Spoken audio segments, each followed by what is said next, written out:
Hey there, and welcome to Crime for Sleep. I know you're having trouble falling asleep, so let me keep you company with true crime stories from around the world. Before we dive in, I'm curious, where did you first hear this one? If you enjoy these stories, don't forget to like, comment, and subscribe. Now get comfortable, and let's get into tonight's case. Crime 1, they clinked softly against the porcelain, hundreds of tiny prosthetic eyes scattered across the bottom of the tub. Some had pupils scratched out, others were painted with strange symbols on the iris. In the drain, one was lodged deep, and behind it, a thin strip of film with no visible images. Detective Sarah Landry stood in the cramped bathroom of apartment 4B, her reflection multiplied across the sea of glass eyes staring up at her. The apartment belonged to Alina Whitman, age 32, reported missing 17 days ago by her supervisor at Mercy General Hospital, where she had worked as an ophthalmology technician for the past 6 years. Alina lived alone in the modest one-bedroom apartment in Oak Ridge, a small town in western Massachusetts where, as locals would tell you, nothing ever happened. Until now. The neighbor downstairs complained about water leaking through her ceiling, Officer Jenkins explained, standing in the doorway. Building manager came to check and found this. He gestured toward the bathtub, unable to look directly at it. Sarah nodded, then slipped on latex gloves to pick up one of the eyes. It was cool, smooth, medical grade, not a toy. Each one represented a significant cost. Someone had gone to great trouble to obtain these. "Have we located any family yet?" Sarah asked, placing the eye in an evidence bag. "Just a sister in Portland. They weren't close, apparently, haven't spoken in years." Sarah surveyed the rest of the apartment. It was immaculate, almost sterile in its neatness. Books arranged by height on the shelves, no dishes in the sink, bed made with hospital corners. The only personal touches were framed diplomas on the wall and a single photograph on the nightstand, Alina with an older woman, likely her mother. "What do we know about her?" Sarah asked.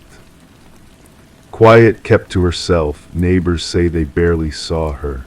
She worked long hours, often took the night shift at the hospital. No boyfriend, no close friends that we've found. She volunteered at the community garden on weekends sometimes. A life lived small, Sarah thought. Easy to overlook, easy to make disappear. The forensics team arrived, photographing every angle of the bathroom, collecting samples of the water in the tub, dusting for prints. Sarah retreated to the living room, her mind already constructing a timeline. Alina had last been seen leaving work on Friday, April 3rd. Her supervisor reported her missing on Monday when she failed to show up for her shift, something entirely out of character. Now it was April 20th, and they had a bathtub filled with eyes. In the weeks that followed, Sarah immersed herself in Alina's life, or what little there was to know of it. The sister, when contacted, had little to offer beyond childhood memories. Alina had always been different, sensitive, spending hours alone with books about anatomy and science. Their mother's death from ocular melanoma had profoundly affected Alina, steering her toward her career in ophthalmology. The sisters had drifted apart after the funeral. She didn't want to be found, the sister had said during their phone call. Some people just want to be invisible. Sarah wondered if Alina had finally gotten her wish. At the hospital, Alina's colleagues described her as competent, precise, but distant. She rarely joined them for lunch breaks or after-work drinks. The one exception was Dr. Martin Kelly, the head ophthalmologist with whom she occasionally shared coffee in the staff room, discussing cases in hushed, earnest tones. Dr. Kelly, a slender man in his 50s with salt and pepper hair and wire-rimmed glasses, received Sarah in his office with visible discomfort. "I can't imagine what happened to her," he said, turning a pen over and over in his hands. Alina was devoted to her work, meticulous. "I've never had a technician with such attention to detail." "Did she ever mention any problems, any concerns, anyone who might have wanted to harm her?" Dr. Kelly hesitated before answering. "There was one incident about a month ago. A patient was unhappy with his prosthetic fitting. He became aggressive. Alina had to call security, but that sort of thing happens occasionally in medicine. I wouldn't have thought anything of it." "I'll need that patient's name," Sarah said. The patient was Roy Garvey, 42, a construction worker who had lost his right eye in an accident 2 years earlier. His file noted difficulty adjusting and unrealistic expectations. When Sarah tracked him down at his apartment across town, he was belligerent at first, then defensive. "Yeah," I yelled at her, "so what? You try walking around with a piece of plastic in your face that never feels right, makes you look like a freak." "Where were you on April 3rd, Mr. Garvey?" "At my sister's place in Springfield. Birthday party for my nephew. Ask anyone there, they'll tell you." His alibi checked out, but something about his demeanor lingered with Sarah, the way his remaining eye had seemed to evaluate her, calculating something unsaid. The forensics report came back with few answers. No fingerprints in the apartment besides Alina's. The prosthetic eyes were hospital grade, but with no serial numbers or identifying marks. The water in the tub contained traces of preservative solution commonly used for storing ocular prosthetics. The film strip found in the drain was an old-fashioned camera negative, badly water-damaged, with no recoverable images. 3 weeks into the investigation, Sarah received a call from the hospital's administrative office. While clearing out Alina's locker, they had found a notebook hidden beneath the false bottom of a supply box.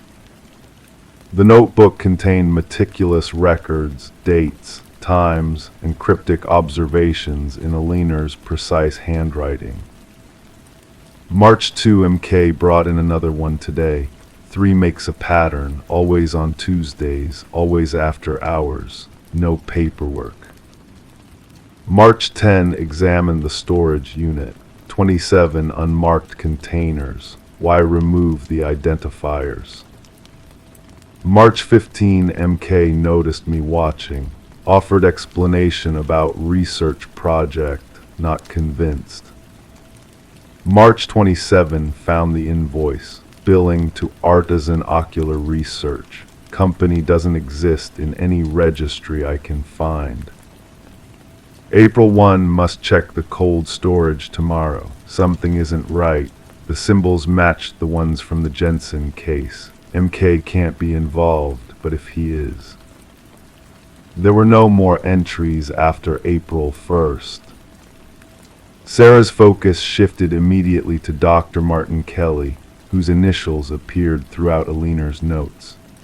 A deeper background check revealed nothing suspicious: prestigious medical school, respected research, no criminal record.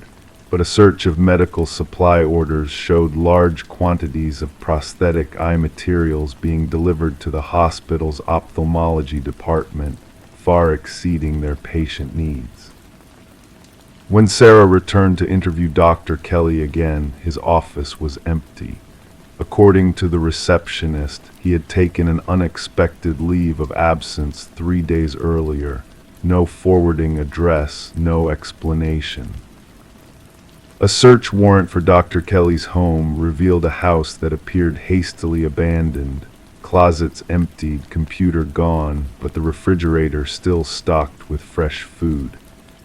In his basement, behind a false wall that had been carelessly left ajar in his rush to leave, they found a small laboratory. The centerpiece was a work table covered with specialized tools for crafting prosthetic eyes. Shelves lined the walls, holding hundreds of glass vials containing what appeared to be ocular tissues preserved in solution. A corkboard displayed photographs of eyes, some healthy, others diseased, with strange symbols drawn on them in red marker. And there, in a leather-bound journal on the desk, was the truth, or part of it. Dr. Kelly had been experimenting with a new technique for early cancer detection through ocular implants. His methods were unauthorized, his subjects unwitting. Patients who came in for routine prosthetic fittings became his test cases. The symbols were his coding system for different stages of cellular mutation. Aliner had discovered his secret research and confronted him. But what happened next wasn't in the journal. It ended with a single entry on April 3rd. "E knows too much. She thinks what I'm doing is unethical. She doesn't understand the potential. She threatened to go to the board. I can't let everything I've worked for be destroyed. I'll make her understand tonight." 6 months later, Aliner Whitman's case remains officially open but inactive. Dr. Martin Kelly was never found. International alerts were issued, but there have been no confirmed sightings. The hospital conducted an internal investigation, identifying 12 patients who had received Kelly's experimental implants without consent. All were removed and replaced with standard prosthetics. Sarah Landry keeps Aliner's file in her desk drawer. On quiet nights, she sometimes takes it out, rereading the reports, studying the photographs of that strange bathtub scene. She wonders about the eyes. Was it a message, a warning, or the desperate act of a man trying to hide evidence of his unethical experiments? The one question that haunts her most remains unanswered.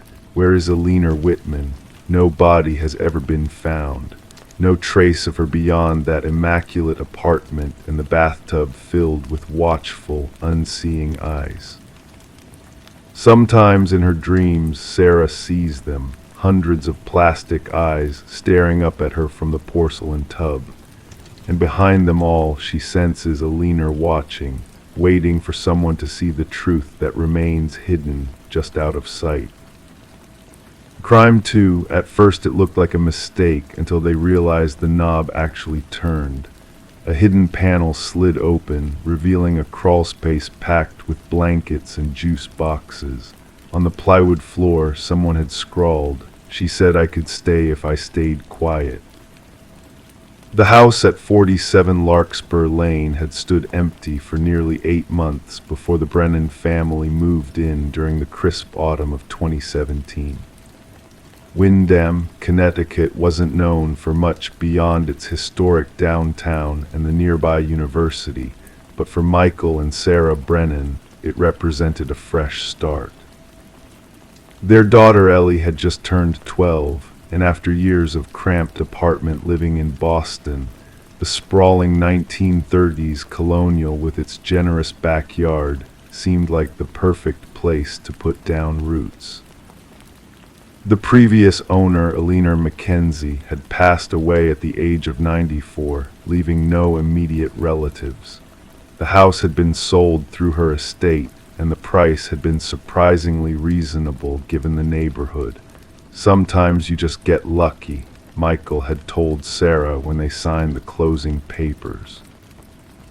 The first 3 months passed uneventfully. Ellie enrolled in the local middle school. Michael commuted to his new position at the university, and Sarah worked remotely as a graphic designer from the sunroom they'd converted into her office. The house creaked and settled as old houses do. The radiators clanked during cold nights. The basement had a persistent, musty smell that no amount of dehumidifying seemed to address. It was Sarah who first noticed that something was off. She'd mentioned to Michael that she was finding items in different places than where she'd left them. Her coffee mug would be on a different shelf in the cabinet. The throw blanket on the couch would be folded differently. The level of laundry detergent seemed to decrease faster than it should have. Michael attributed it to stress and the adjustment to a new home. "It's a lot to take in," he told her one evening as they sat at the kitchen table paying bills. "New house, new town, you're probably just forgetting things." Sarah nodded, but she couldn't shake the feeling that something wasn't right. She began to keep a journal, documenting the small inconsistencies. Food disappearing from the pantry that neither Michael nor Ellie claimed to have eaten. Doors she was certain she'd closed that were later found open. The shower that seemed damp when no one had used it. Then came the noises. At first they were so subtle that Sarah thought she might be imagining them. A soft shuffling from somewhere in the ceiling above the second floor. The occasional thump that sounded different from the normal settling of the house. Sometimes, late at night, she thought she heard whispering. "Maybe we have mice," Michael suggested when Sarah finally convinced him to listen one evening. They stood in the upstairs hallway, heads tilted back, waiting. "Mice don't whisper," Sarah replied, her voice barely audible.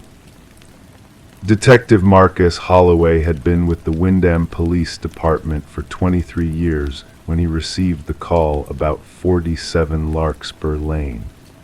It wasn't the first strange call he'd taken about the old Mackenzie place, but it was the first one since the Brennan family had moved in. The call came in at approximately 2:17 a.m. on February 3, 2018, Holloway would later testify. The caller identified herself as Sarah Brennan. She reported hearing what she described as someone moving around in the attic, and she was concerned because her family didn't use the attic and there shouldn't have been anyone up there.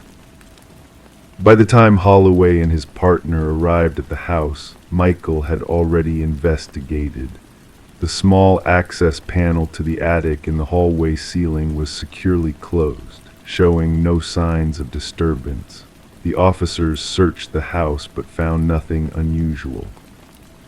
"Sometimes these old houses, they make all kinds of noises," Holloway told the Brennans before leaving.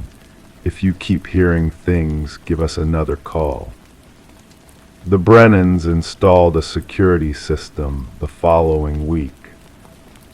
The situation escalated 3 weeks later when Ellie reported seeing a shadow move across her bedroom wall late at night.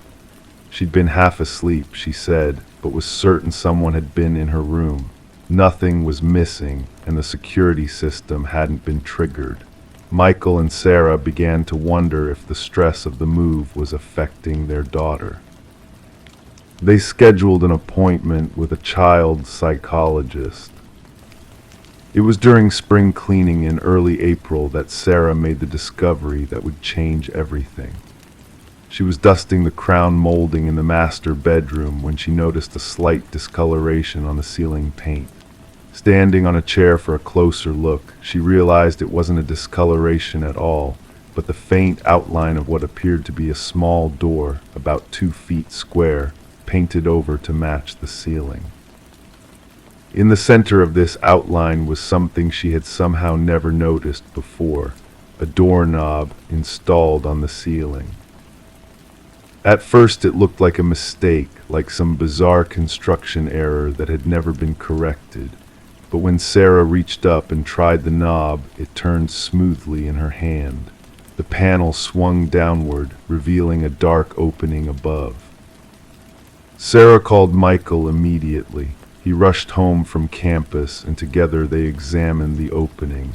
Unlike the main attic access in the hallway, this panel led to what appeared to be a separate, hidden space above their bedroom ceiling. Michael retrieved a flashlight and a stepladder. The beam of light revealed a small crawl space, roughly 8 feet by 6 feet, with a plywood floor. It was packed with blankets, empty juice boxes, granola bar wrappers, and a small battery-powered lamp. And there, scrawled on the plywood in what looked like black marker, were the words that would haunt the investigation for months to come. She said I could stay if I stayed quiet. The police response was immediate this time. Detective Holloway arrived with 3 officers and a crime scene technician. They photographed and cataloged the contents of the hidden room. There were girls' clothes that appeared to be sized for someone around 12-14 years old. A diary with entries dating back nearly 2 years, well before the Brennans had moved in. A collection of small items, hair clips, pens, a bracelet that Ellie identified as having gone missing from her room over the past few months. The investigation revealed that the crawl space had been constructed sometime in the early 2000s, according to building material dating. It wasn't part of the original house plans and had never been disclosed during the sale. The previous owner, Eleanor Mackenzie, had lived alone for decades after her husband passed away in the 1980s. She had no children of her own and had worked as an elementary school teacher until her retirement in 1995. The construction of the hidden room was amateur but effective, the police report stated. Accessible only through the ceiling panel in the master bedroom, the space had been insulated to muffle sound and contained rudimentary accommodations for someone to live there undetected for extended periods. As the investigation deepened, Detective Holloway discovered that Eleanor Mackenzie had been privately investigated twice by Child Protective Services during her teaching career. Both cases had been closed without charges, but former students interviewed described her as intensely involved with certain children, often those from troubled homes. The diary found in the crawlspace belonged to a girl who identified herself only as M. The entries described hiding in the room during the day, emerging at night when Grandma Eleanor was asleep to use the bathroom and get food. The final entry was dated just 3 weeks before Eleanor Mackenzie died. Grandma isn't getting up anymore. I tried to wake her, but she's cold. I don't know what to do. I can't call anyone or they'll find me. Despite an extensive search, no remains were found on the property.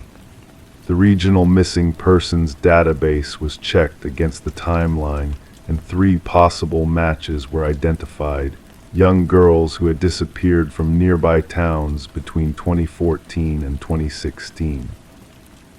The Brennan family moved out of the house within a week of the discovery. They couldn't bear to stay, knowing someone had been living in their ceiling, watching them, moving around their home while they slept. The case attracted national media attention, with true crime podcasts and documentaries speculating about the identity of M and what had happened to her after Eleanor Mackenzie died. To this day, no one has been able to definitively identify the girl who lived in the ceiling. The house on Larkspur Lane remains empty, its value plummeting after the story broke. Local real estate agents report that even at drastically reduced prices, no one wants to live in the ceiling girl house. Sometimes neighbors say they see a light moving behind the upstairs windows late at night. Police have investigated multiple times but have never found signs of entry. The doorknob on the ceiling remains, a disturbing reminder of secrets hidden in plain sight. And somewhere perhaps a young woman who once wrote, "She said I could stay if I stayed quiet," is still keeping her silence. Detective Holloway still keeps the case file on his desk. There's a girl out there who spent years of her life hiding in a crawl space, he says quietly. Whether she's alive or not, she deserves to have her story told. She deserves her name back. The last page of the diary, which was never released to the public, contains a final, chilling line. "If I leave, I'll need to find another ceiling to hide in. That's the only place where no one ever looks." Crime 3, not a mask, not a decoration. A human face, dried, leathery, stretched across the underside of the couch and stitched in place. The eyes were sewn shut, but the mouth wasn't.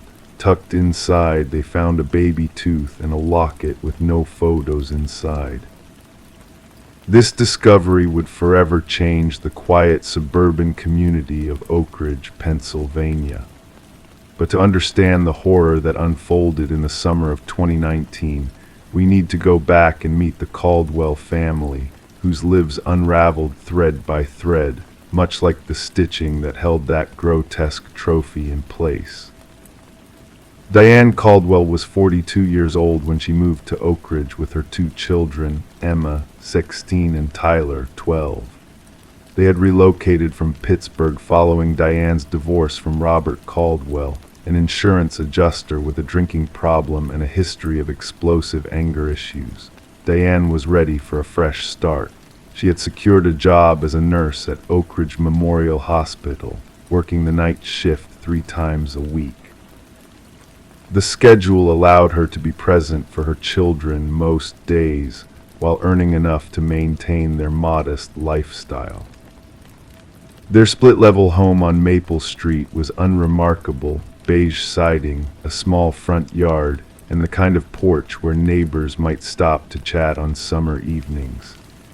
The family kept to themselves mostly, though Emma quickly made friends at the local high school, while Tyler struggled more with the transition.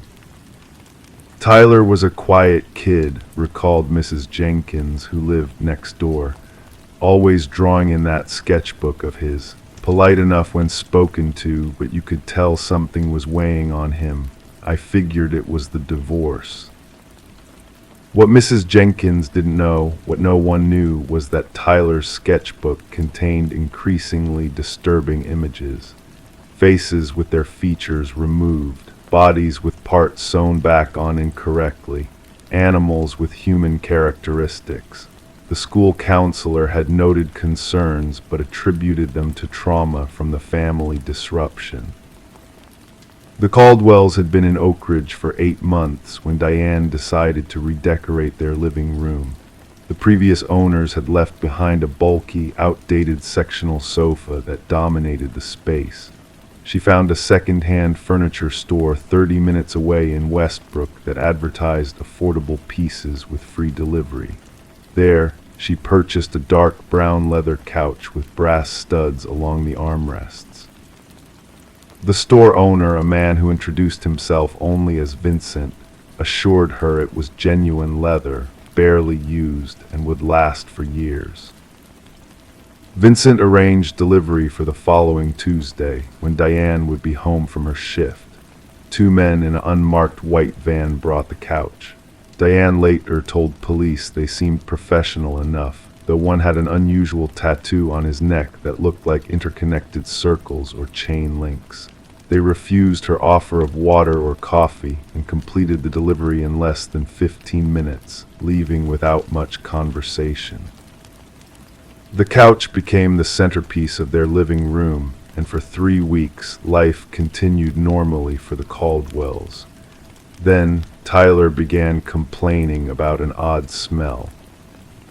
"It smells like the biology lab at school," he told his mother, "like the preserved frogs we dissected."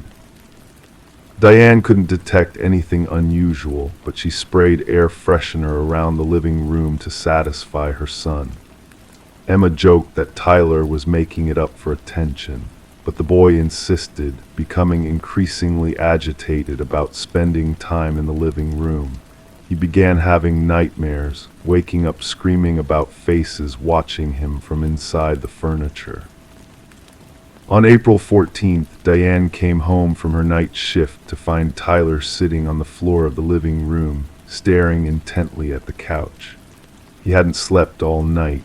His sketchbook lay open beside him, filled with drawings of the couch, but with eyes and mouths emerging from the leather. "There's someone in there, Mom," he whispered. "I can hear them breathing." Concerned about her son's mental state, Diane scheduled an appointment with Dr. Lawrence Ritter, a child psychologist in Westbrook. Dr. Ritter prescribed a mild anti-anxiety medication and suggested Tyler might be experiencing stress-induced hallucinations. Meanwhile, Emma began to notice something too. The leather on the bottom edge of the couch seemed to be separating in places, revealing what looked like unusual stitching underneath. When she pointed this out to her mother, Diane dismissed it as poor craftsmanship. 2 days later, Emma's friend Cassidy came over to study. While retrieving a fallen pencil from beneath the couch, she recoiled in horror. "There's something wrong with your couch," she told Emma. "It looks like skin." The girls flipped the couch over, revealing what would become the focal point of the largest criminal investigation in Oak Ridge's history. A human face, meticulously preserved and sewn into the underside of the furniture. The careful stitching followed the contours of what had once been a young woman's features. The eyes were closed, but the mouth was partially open, containing a small child's tooth and an empty locket on a thin gold chain. Detective Marcus Reed of the Oak Ridge Police Department arrived within 20 minutes of Diane's frantic call. With 18 years of experience, Reed had seen his share of disturbing crime scenes, but nothing like this. The level of skill involved was disturbing, Reed would later testify. This wasn't amateur work. Whoever did this had knowledge of preservation techniques and surgical stitching. The couch was carefully removed and transported to the forensics lab in Pittsburgh. The face was determined to belong to a woman between 25 and 35 years old. Dental records eventually identified her as Melissa Chambers, a 27-year-old nurse who had disappeared from Westbrook 3 years earlier.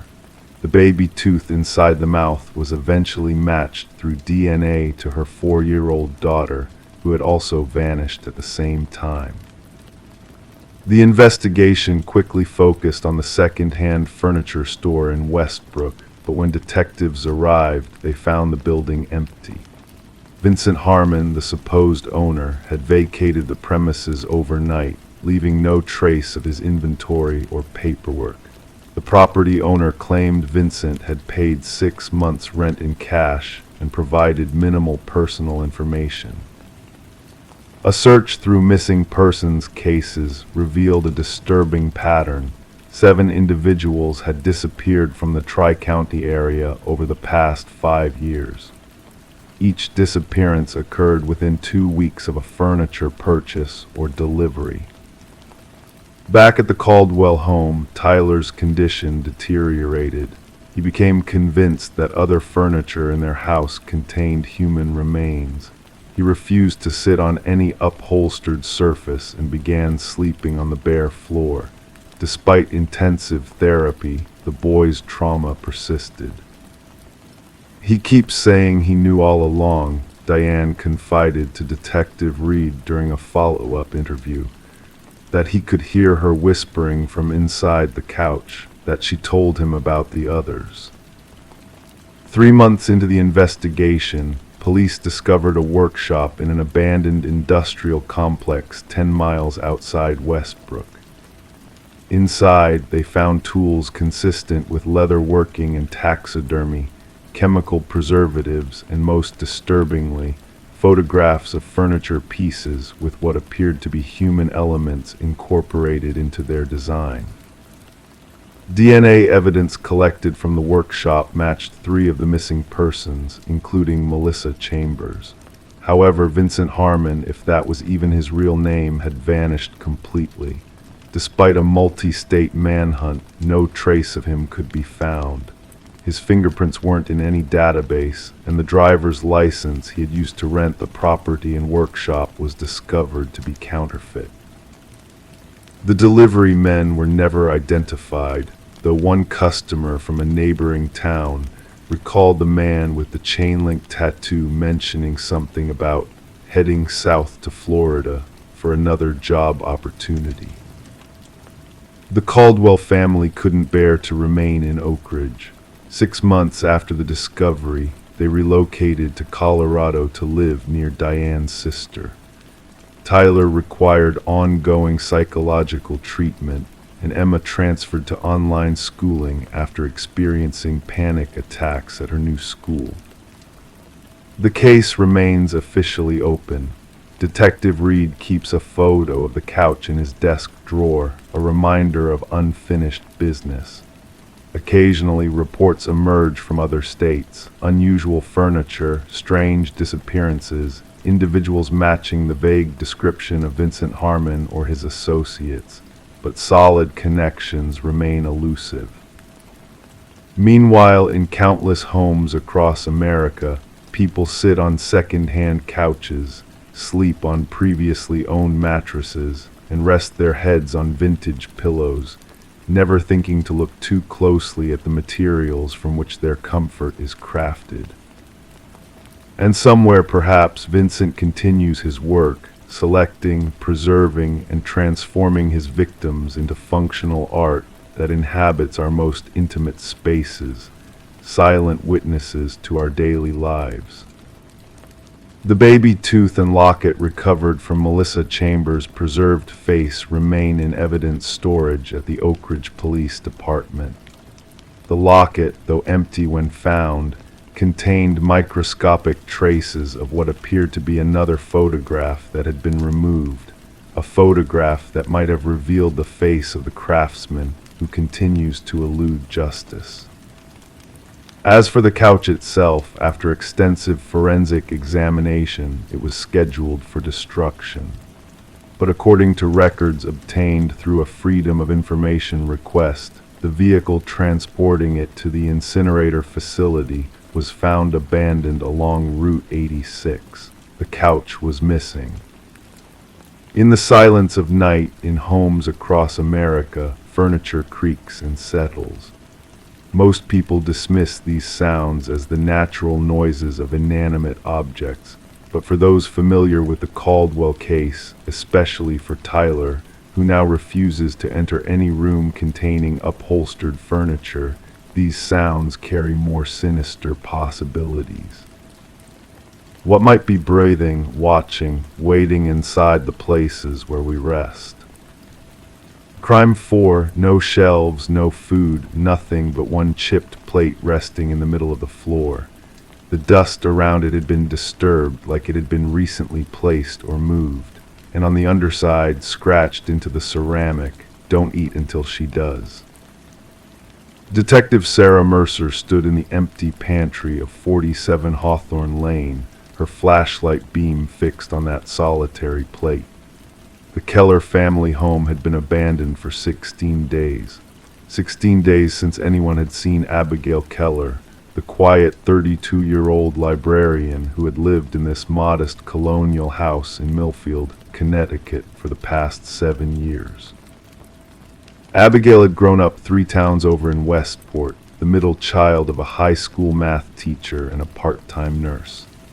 Friends described her as thoughtful, almost to a fault, the kind of person who remembered everyone's birthdays but often forgot her own. She'd majored in library science at the University of Connecticut, then taken a position at the Millfield Public Library, where she specialized in archival preservation and ran the children's reading hour every Tuesday afternoon. She never missed a day of work, Mrs. Henderson, the head librarian, had told the police. Not one in 7 years. That's why we called right away when she didn't show up that Thursday morning. It wasn't like Abby at all. The first wellness check had revealed nothing unusual.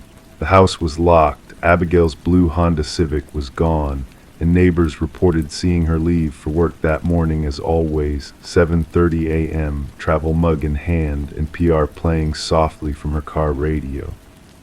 But when she hadn't appeared by Friday and still wasn't answering calls or texts, her sister Emily drove down from Boston. Emily had a key. What she found inside her sister's normally immaculate home disturbed her enough to call the police immediately. Everything was exactly in its place, Emily later explained, her voice trembling slightly during her recorded statement. Too perfect, like a museum display of Abby's life rather than her actual home. The bed was made with hospital corners. All her clothes were organized by color in the closet. The refrigerator had been emptied and cleaned. There wasn't a single dirty dish or piece of mail on any surface. It was like she was preparing to leave or for someone else to come in. The only room that didn't match this pattern of meticulous order was the small walk-in pantry off the kitchen. The shelves had been removed from the walls, the food items nowhere to be found, just that single plate in the center of the floor. Detective Mercer squatted down, careful not to disturb the dust pattern around the plate. She'd been a detective for 15 years in Millfield, a town where serious crime was relatively rare. Most of her cases involved property disputes, occasional domestic violence calls, and petty theft. Missing persons were uncommon, and those few cases typically resolved quickly, usually a teenager who'd run away to a friend's house or an elderly person who'd become disoriented. But this case felt different from the beginning. No signs of forced entry, Officer Jensen reported, stepping into the pantry doorway. Neighbors didn't hear anything unusual. Her cell phone is still missing, and we haven't been able to ping it. Either it's turned off or the battery's dead. What about her car? Mercer asked, still studying the plate. Still no sign of it. We've got an alert out to all surrounding states. The investigation had initially proceeded along predictable lines. They checked Abigail's bank accounts, no unusual withdrawals, though her savings had been steadily growing. She lived modestly on her librarian's salary, with minimal debt. Her credit cards hadn't been used since the day before her disappearance, when she'd bought groceries at the local Whole Foods and filled her car with gas at the Shell station on Main Street. Then came the first twist. Security footage from the library parking lot showed Abigail arriving for work that Thursday morning. She parked in her usual spot, gathered her things, and walked toward the staff entrance. But the interior cameras never picked her up. Somehow, between the parking lot and the building's door, a distance of roughly 30 feet, Abigail Keller had vanished. "Have you been able to identify what was scratched into the plate?" Jensen asked, nodding toward the object on the pantry floor. "Don't eat until she does," Mercer read aloud. "What do you make of that?" Jensen shook his head. Could be nothing, could be everything. 3 days later, Abigail's Honda was found parked at a scenic overlook along the Appalachian Trail, about 40 miles north of Millfield. The car was locked, with no signs of struggle. Her purse was still in the passenger footwell, containing her wallet with all credit cards and ID intact. Her phone, however, was not inside. The search expanded to include the surrounding wilderness, with K-9 units and volunteer search parties combing the densely wooded hills. Nothing was found. Then came the second strange discovery. When forensics processed Abigail's home computer, they found she had been researching a local cold case from the 1970s, the disappearance of 18-year-old Catherine Morris, who had vanished while hiking a section of the Appalachian Trail in 1978. Catherine's body had never been found, but a year after her disappearance, hikers had discovered a small camp deep in the woods. Inside a crudely built shelter was a collection of preserved food items and a single plate with the words, "Don't eat until she does," scratched into its surface. "It's not a coincidence," Mercer told her captain. Abigail knew about this case, she was researching it, and now the same signature appears in her house. What followed was a deep dive into the original Morris case. The detective who had handled it, Thomas Lawson, was long retired and living in Florida. When Mercer called him, his voice was frail, but his memory surprisingly sharp. "We never got anywhere with that one," Lawson admitted. "No witnesses, no suspects, just that creepy little camp and the plate. We thought it might be connected to two other disappearances in Vermont around the same time, but we could never prove it. Did you ever identify what "don't eat until she does" might mean? Mercer asked. There was a long pause before Lawson answered. We had theories, none of them good. As the investigation continued, more connections between Abigail and the Morris case emerged. Abigail had been accessing old newspaper archives about the case. She'd checked out books on criminology and cold case investigations. And most tellingly, she'd been exchanging emails with Catherine Morris's younger sister, now in her 60s and living in Arizona. The emails revealed that Abigail had been working on a book about unsolved Connecticut mysteries. The Morris case had particularly captured her interest because, as she wrote in one message, "There's something about the plate that haunts me." 6 weeks into the investigation, Mercer received a call from a hiker who had found something unusual near the area where Abigail's car had been discovered. It was a small clearing, surrounded by dense trees, with a freshly dug fire pit. Next to it, carefully arranged on a flat stone, was a plate containing the remnants of what appeared to be a meal.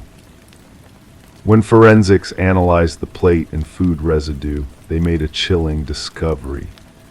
The DNA on the fork found nearby matched Abigail Keller's, but mixed with the food remains were traces of human remains, specifically bone fragments that had been ground to a powder.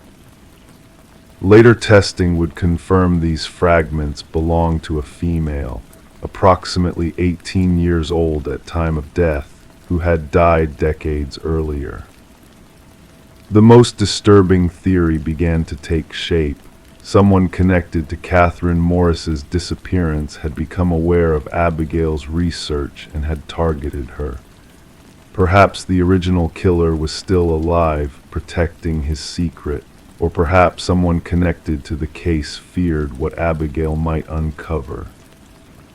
3 months after her disappearance, another plate was found, this time on the doorstep of Emily's Boston apartment.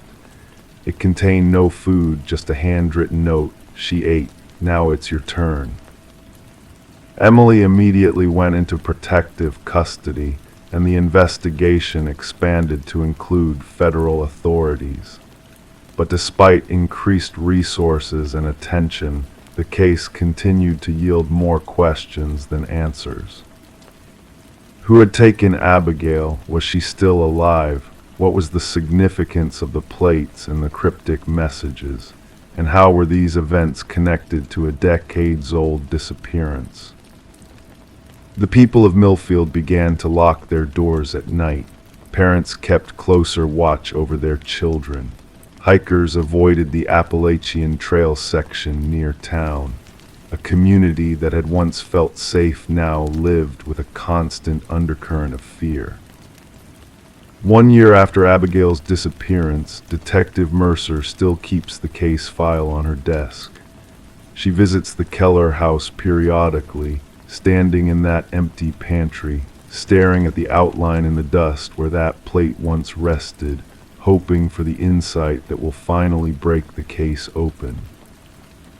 The plate itself sits in an evidence locker at the Millfield Police Department. Its message, "Don't eat until she does," a riddle that continues to haunt everyone connected to the case. And somewhere, perhaps watching from a distance, someone knows exactly what those words mean. Abigail Keller is still missing.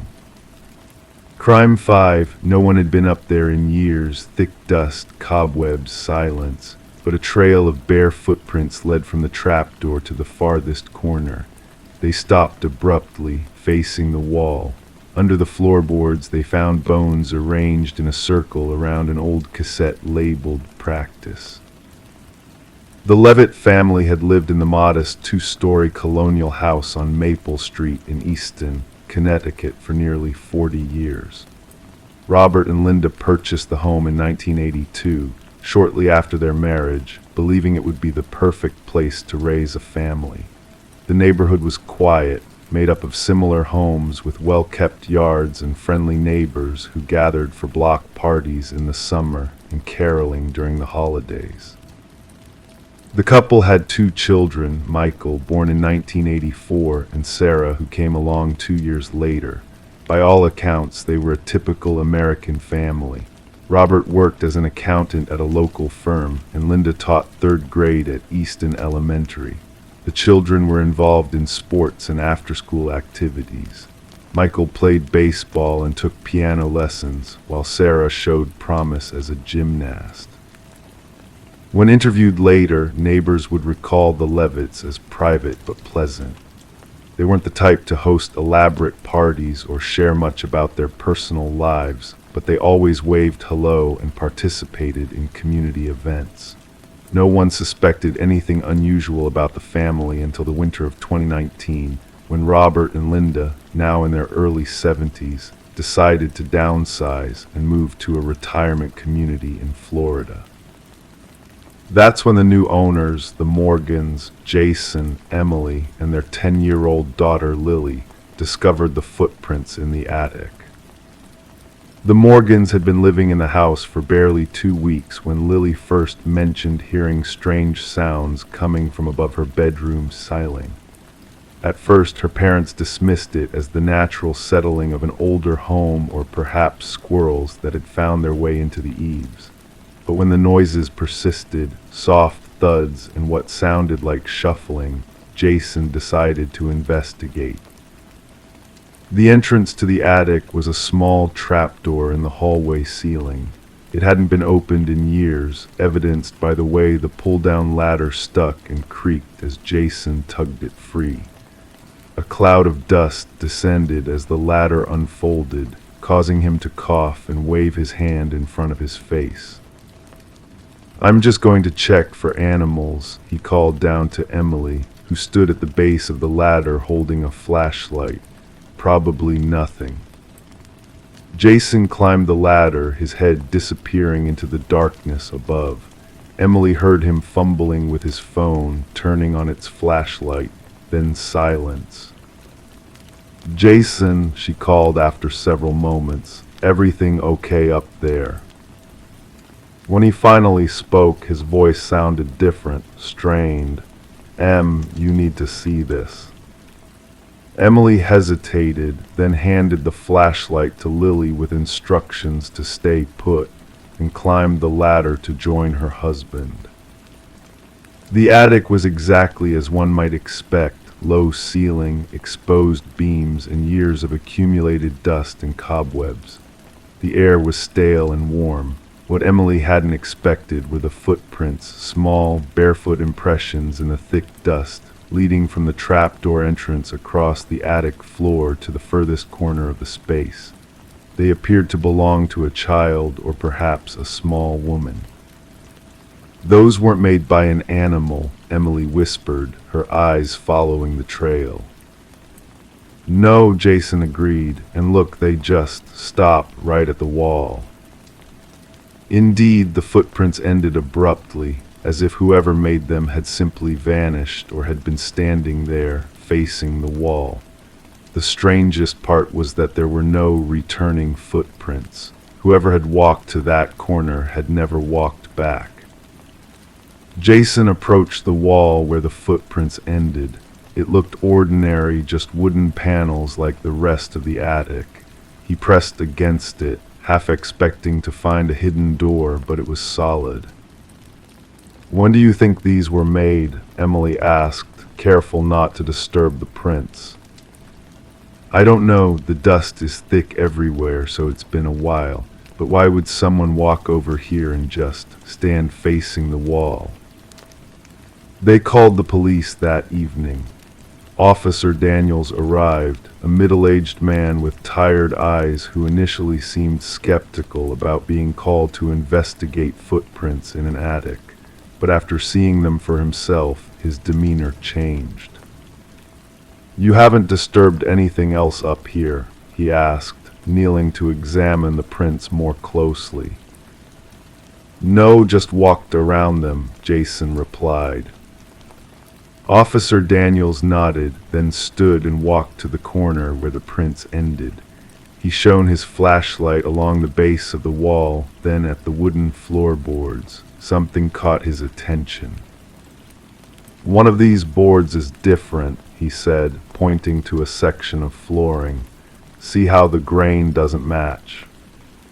Upon closer inspection, they could see that a roughly 3-foot section of flooring had a slightly different color and texture than the surrounding boards.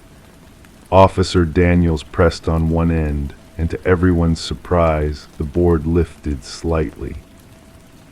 I'm going to need to call this in, he said, reaching for his radio.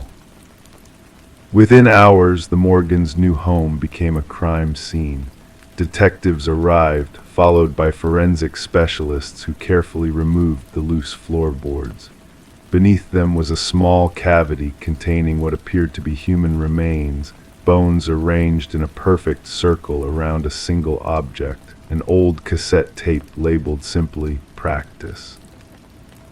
The medical examiner later confirmed that the bones belonged to a young female, approximately 14-16 years of age, who had died sometime in the late 1990s.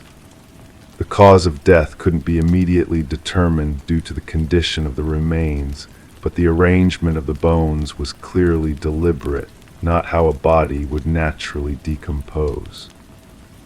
Detective Gloria Martinez was assigned as lead investigator on the case. Her first step was to trace the history of the house and its previous occupants. This led her directly to the Levitt family, who were now living in a retirement community in Sarasota, Florida. We need to find out everything we can about them, she told her partner, Detective Wilson. Especially their children. The bones appear to be from a teenage girl from the late 90s. Their daughter Sarah would have been a teenager then.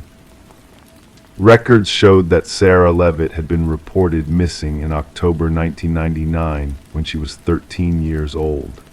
According to the original police report, Sarah had left for school one morning and never returned.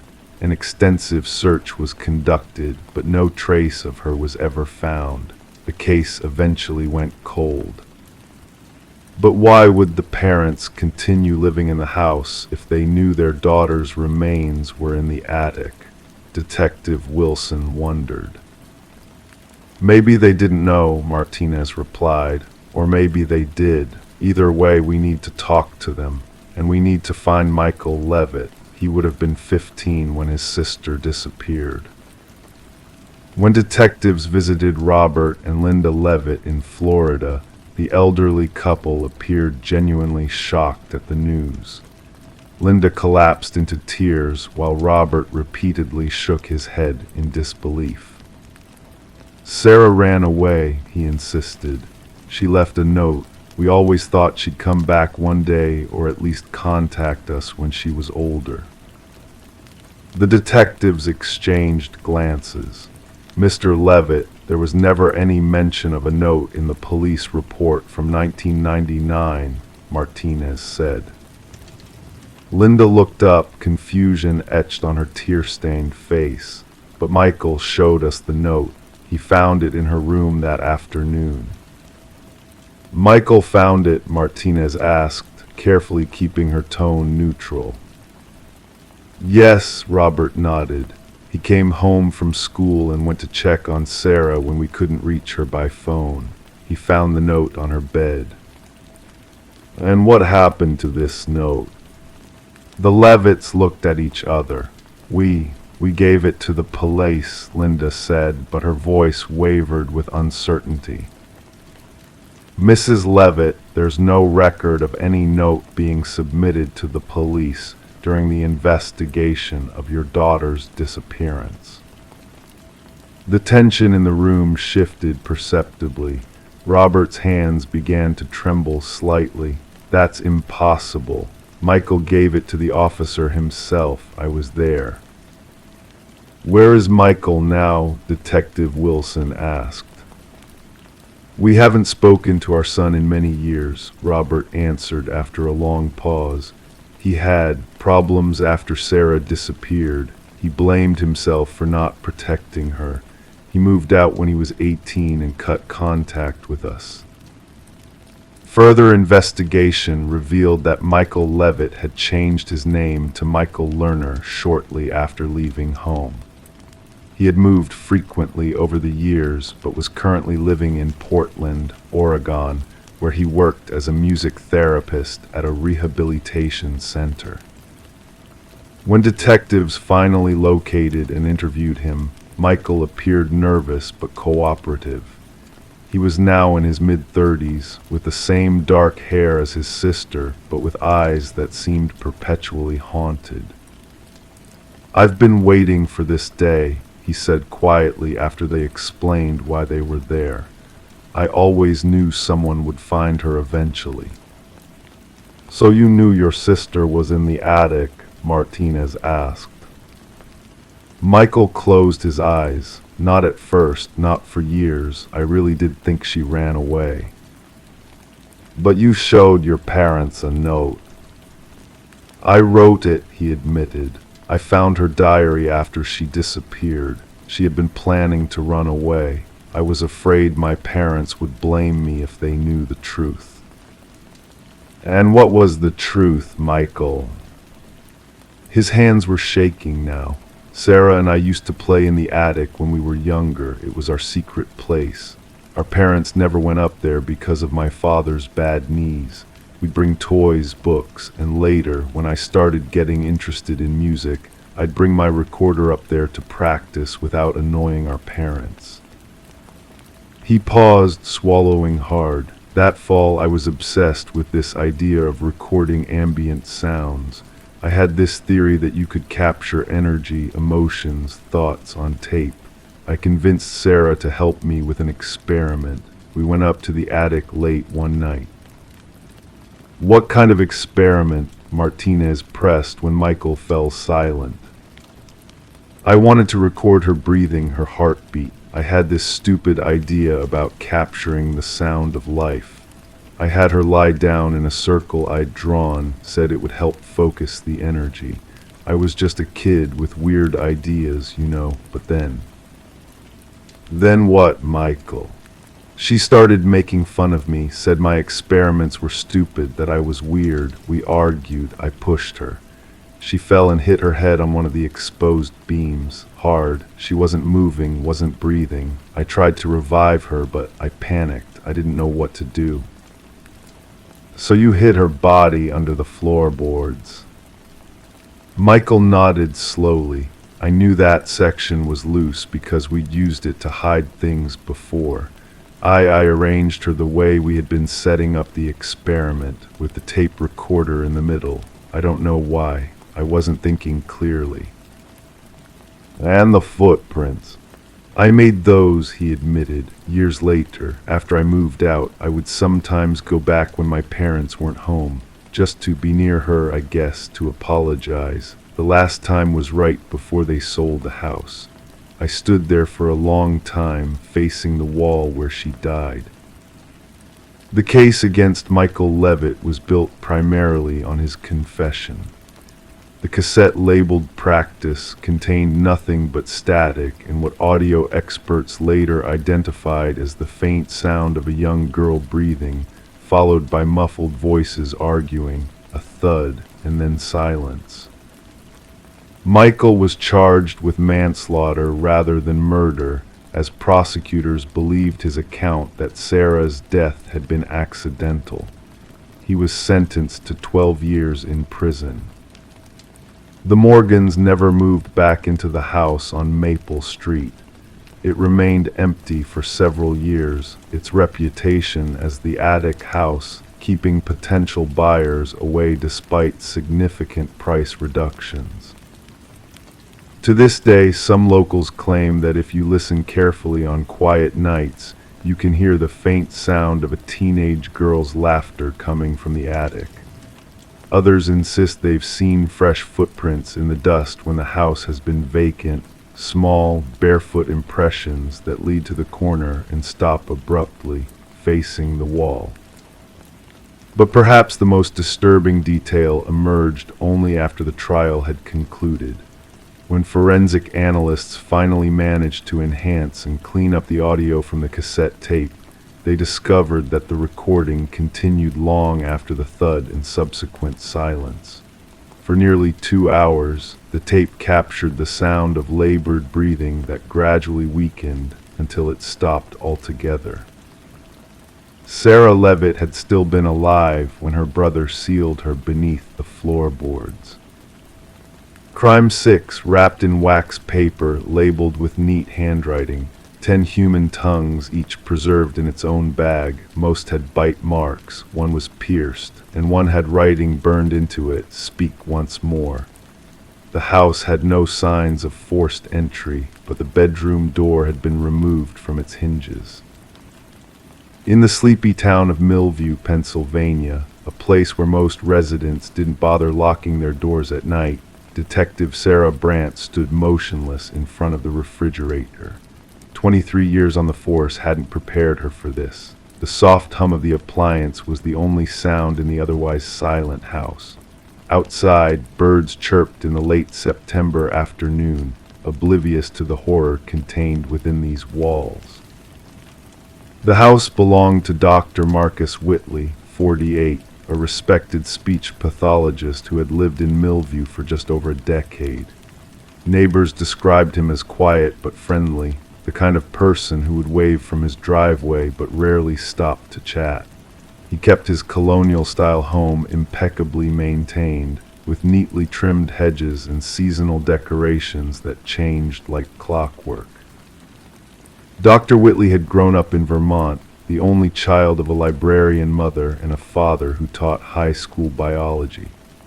Former classmates would later tell investigators that young Marcus had been studious and somewhat reserved, with an intense fascination with communication disorders.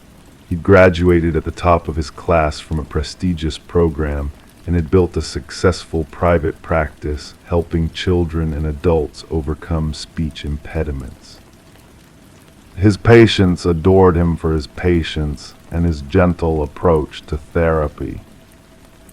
Every Monday through Thursday, Dr. Whitley would leave his house at precisely 7:45 a.m., briefcase in hand, and drive his silver Volvo to his office downtown. Fridays he worked from home, conducting virtual sessions. This predictable routine had continued without interruption for years until 3 Mondays ago, when his office assistant arrived to find the practice closed and Dr. Whitley nowhere to be found. The first person to notice something amiss was Elaine Carver, his administrative assistant of 8 years. When Dr. Whitley failed to appear and didn't answer his phone, she waited an hour before calling his neighbor, Robert Finch. Robert, a retired postal worker who often collected Marcus's mail when he was away, agreed to check on him. "I knocked and called out his name," Robert would later tell Detective Brandt. "When no one answered, I used the spare key he'd given me for emergencies. The house was dead quiet. Everything looked normal at first glance, no mess, no signs of struggle. But then I noticed the bedroom door was missing. Not open, missing, removed completely from its hinges. And there was this smell, not strong but strange, like chemicals and something else I couldn't place." Robert had ventured further into the house, calling Marcus's name with increasing urgency. In the kitchen, everything appeared ordinary. Dishes drying on the rack, a half-empty coffee mug on the counter, a notepad with a grocery list. Nothing suggested violence or distress. Then Robert opened the refrigerator. Detective Brandt now stood where Robert had stood 3 days ago, staring at the contents. The refrigerator had been emptied of all food. The shelves had been meticulously cleaned with bleach. Forensics had confirmed this, and the only items remaining were the 10 packages containing human tongues. Each one was wrapped in wax paper sealed with clear tape, and each bore a date written in the same careful handwriting, dates spanning back 8 years, with the most recent being just 2 weeks ago. "We need to find him," Brandt said to her partner, Detective James Morris, either as a victim or a suspect. The search for Dr. Marcus Whitley began in earnest. His car was still parked in the garage. His passport remained in his desk drawer. His credit cards hadn't been used since his disappearance. His phone was found on his bedside table, powered off. The trail was cold from the start. As detectives dug deeper into Whitley's life, puzzling inconsistencies emerged. His patient records were meticulously kept, with progress notes for every session except for 10 clients. These files contained only basic information: names, addresses, phone numbers, and initial assessment reports. No treatment plans, no progress notes, no billing records. When contacted, none of the phone numbers were in service, and the addresses led to vacant lots or buildings that had been demolished years ago. More disturbing was what forensics discovered in the basement. Behind a false wall in the utility room, investigators found a soundproof space about 12 feet square. The room contained a reclining chair bolted to the floor, with restraints attached to the arms and legs. A small table held various dental tools, surgical instruments, and bottles of chemicals that matched those detected in the refrigerated tongues. The walls were lined with cork, and a sophisticated recording system was set up in one corner. Dr. Janine Wang, the county medical examiner, confirmed what investigators had already suspected. The tongues belonged to multiple victims, all adults, varying in age and gender. Each had been surgically removed with precise skill, then preserved through a complex chemical process that maintained tissue integrity. Most disturbingly, the tongues showed signs of being removed while the victims were still alive. Whoever did this has medical training, Dr. Wang concluded. The cuts are clean, professional. This isn't the work of someone who learned from watching videos online. This person knows human anatomy intimately. The question that haunted the investigation: where were the victims these tongues belonged to? Were they still alive, rendered permanently mute by a sadistic attacker? Or were they dead, their bodies disposed of in ways that had left no trace? As investigators combed through Whitley's life, they discovered a private journal hidden inside a hollowed-out medical text. The entries were sparse and clinical, devoid of emotion or explanation. They contained what appeared to be phonetic notations, descriptions of speech patterns, and occasional references to subjects numbered 1 through 10. The final entry, dated the day before Whitley's disappearance, consisted of a single line: "The experiment concludes tomorrow. The final voice will complete the chorus." 2 weeks into the investigation, Detective Brandt received a package at the station. Inside was a USB drive containing a single audio file.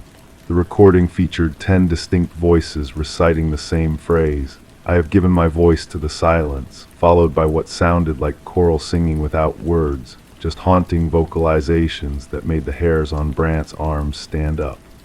The recording ended with Dr. Whitley's voice, instantly recognizable from videos on his professional website. "You've found my collection by now," he said calmly. "You may even understand what I've done, though I doubt it. Each tongue represents a voice that needed to be silenced, voices that spread lies, that manipulated, that destroyed lives with words. I've created something pure from them, something honest. Don't look for the bodies, they're not dead. They live among you, unable to deceive anymore. As for me, I've taken my own voice to join them. We are the silent chorus now." 3 days later, a hiker found Dr. Whitley's Volvo parked at the entrance to a nature preserve 50 miles from Millview. Inside the trunk was a sealed cooler containing a single tongue, freshly preserved. DNA testing would later confirm it belonged to Marcus Whitley himself. To this day, none of the victims have been identified. Occasionally, in towns across 3 states, there are reports of individuals who appear suddenly, unable to speak, bearing surgical scars beneath their chins. They can write, they can function, but they cannot or will not explain what happened to them.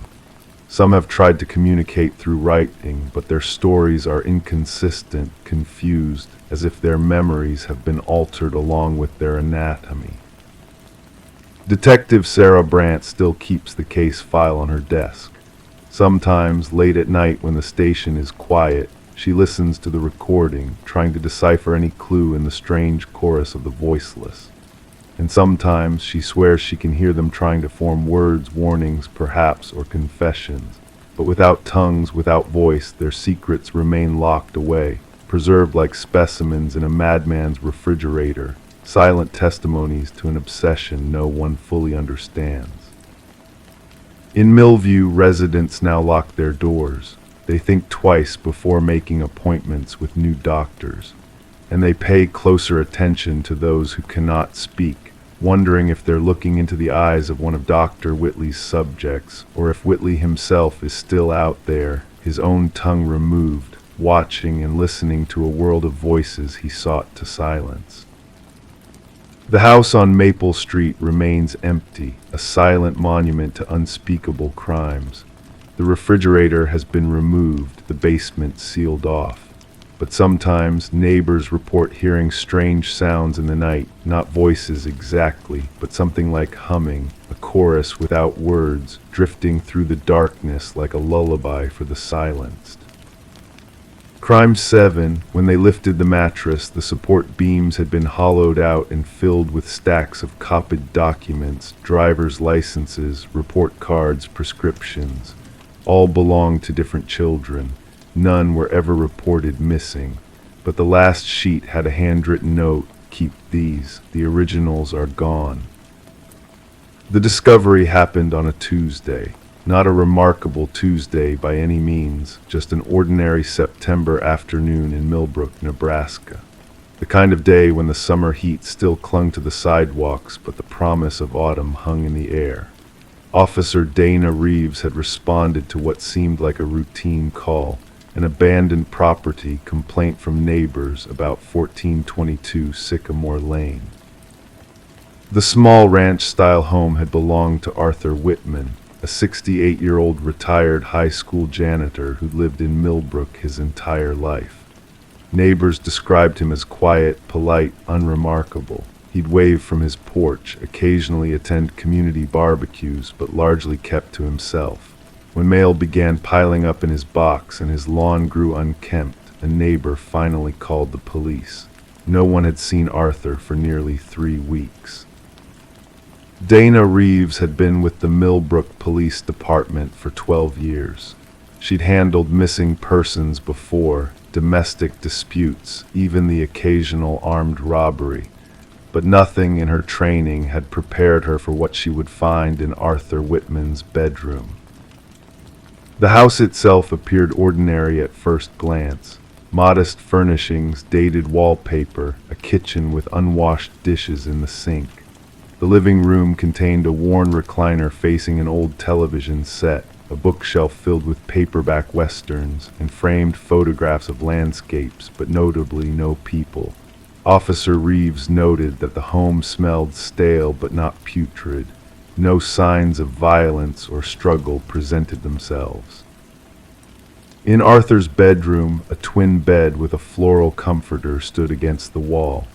The closet contained neatly pressed shirts and slacks, shoes lined up in perfect symmetry. It was while searching for identification or emergency contact information that Dana lifted the mattress, looking for hidden valuables or documents. The bed frame beneath had been modified. The wooden slats supporting the mattress had been carefully hollowed out, creating 5 long compartments. Each was filled with meticulously organized papers protected by clear plastic sleeves. Officer Reeves pulled out the first stack and felt her stomach tighten. A photocopied driver's permit belonging to Eliza Jennings, age 16, dated 1998. Behind it, Eliza's report cards from 6th through 9th grade. Medical records showing vaccinations, a tonsillectomy at age 7, allergies to penicillin and ragweed, a photocopy of a birthday card signed "Love, Grandma." And at the back of the stack, a newspaper clipping about Eliza's victory at a regional spelling bee. The second compartment contained similar documents for a boy named Tyler Washington, age 14. The third held papers belonging to Caitlin Myers, 12. The fourth, Samuel Delgado, 15. The fifth compartment, partially empty, contained information about Jamie Wilson, age 13. In total, documentation for 27 children filled Arthur Whitman's bed frame. The papers spanned nearly 3 decades, from 1992 to 2019.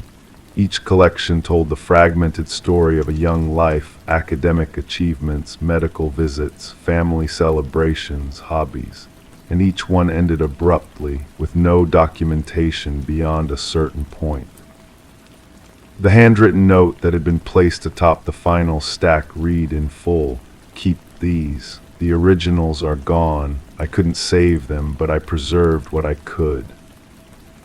Dana called for backup immediately.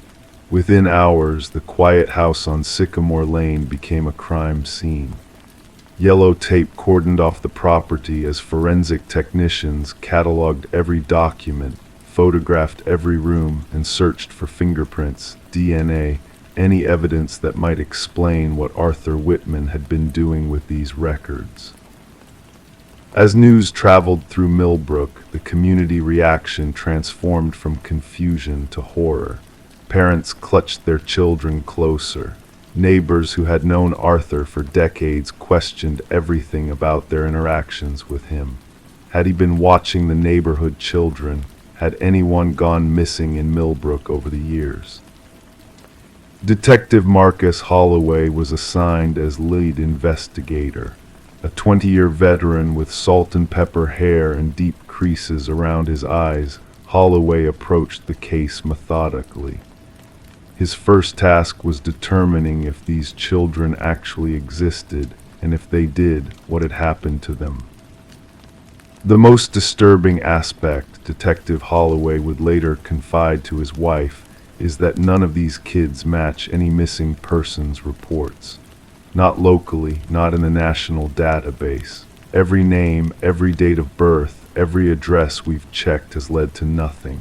It's like they were real enough to leave a paper trail, but not real enough to be missed. Forensic accountant Lee Dias traced Arthur Whitman's finances back 30 years. His income had been modest but consistent, a janitor's salary, then a pension. No unexplained deposits, no suspicious withdrawals. He had taken one vacation every summer, always driving, never flying. Credit card records showed gas purchases in multiple states: Iowa, Missouri, Kansas, Colorado, Wyoming. He was traveling, Detective Holloway noted. Annual trips lasting approximately 2 weeks, but where exactly was he going and why? 3 days into the investigation, the basement door was discovered. Hidden behind a bookshelf in Arthur's study, the door had been wallpapered to match the surrounding walls. It opened to reveal a narrow staircase leading down into darkness. The basement contained a single room, meticulously organized. One wall held a large corkboard covered with maps of the Midwest, colored pins marking small towns across multiple states. Another wall featured a desk with a computer, outdated but functional, and several external hard drives. The third wall contained filing cabinets, and the fourth wall had been converted into a darkroom for developing photographs. The filing cabinets contained original documents, birth certificates, school records, medical files that matched the photocopies found in the bed frame. The computer held encrypted folders named with the children's initials. The hard drives contained thousands of photographs. None of the images were explicit or showed any abuse. Instead, they documented children from a distance, playing in parks, walking to school, sitting in restaurants with adults presumed to be their parents. The photographs had been taken through windows from parked cars across streets, the unwitting subjects never aware they were being watched.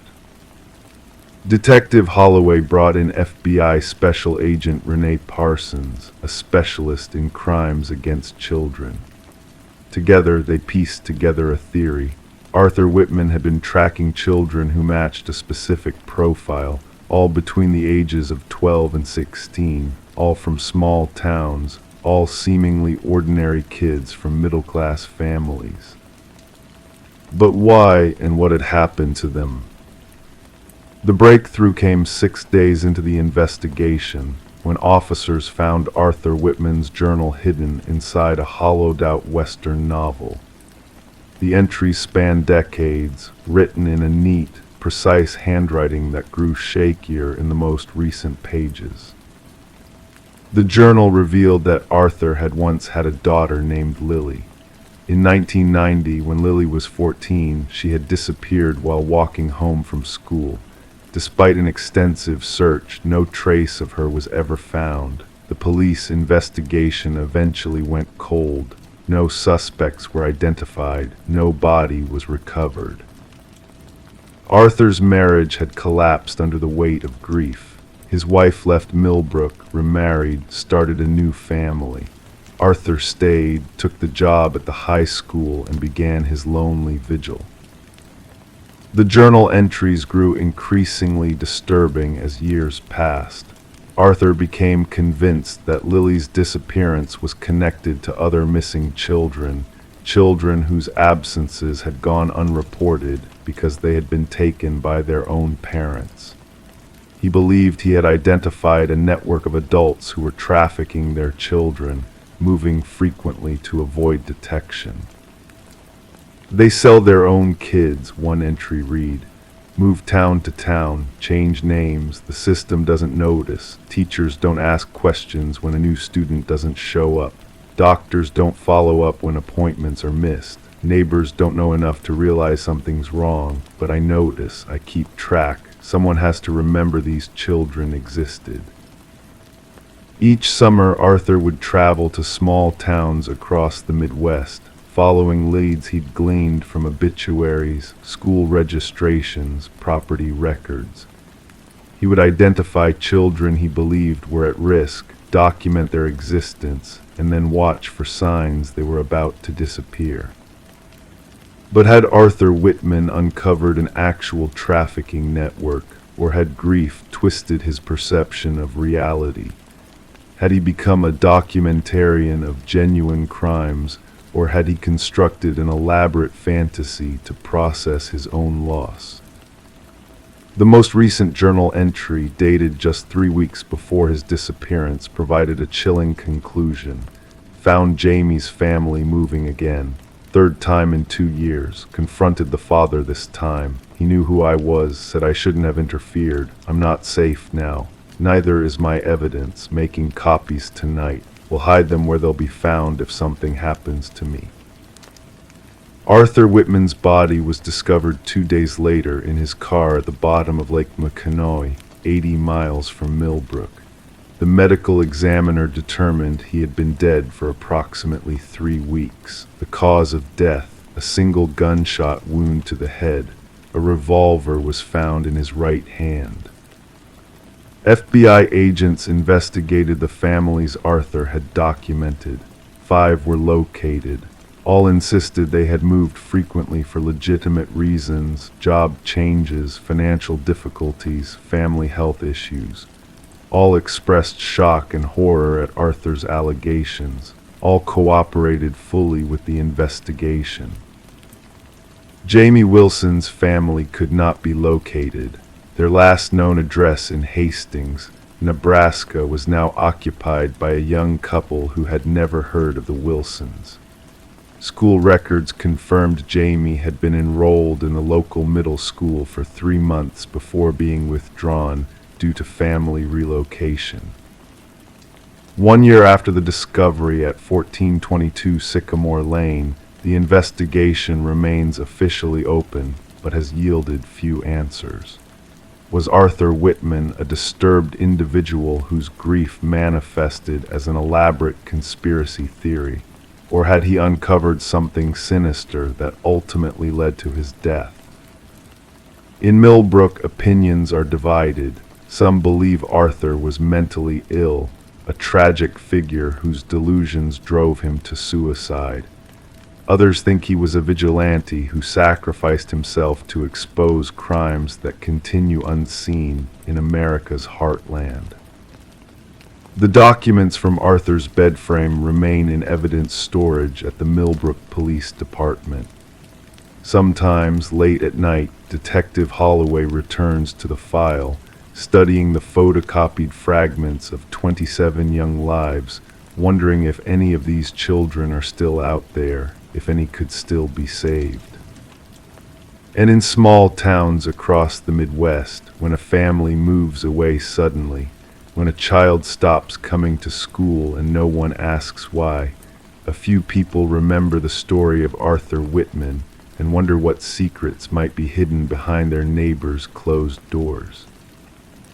The bed frame was stuffed with photocopies. The originals are gone.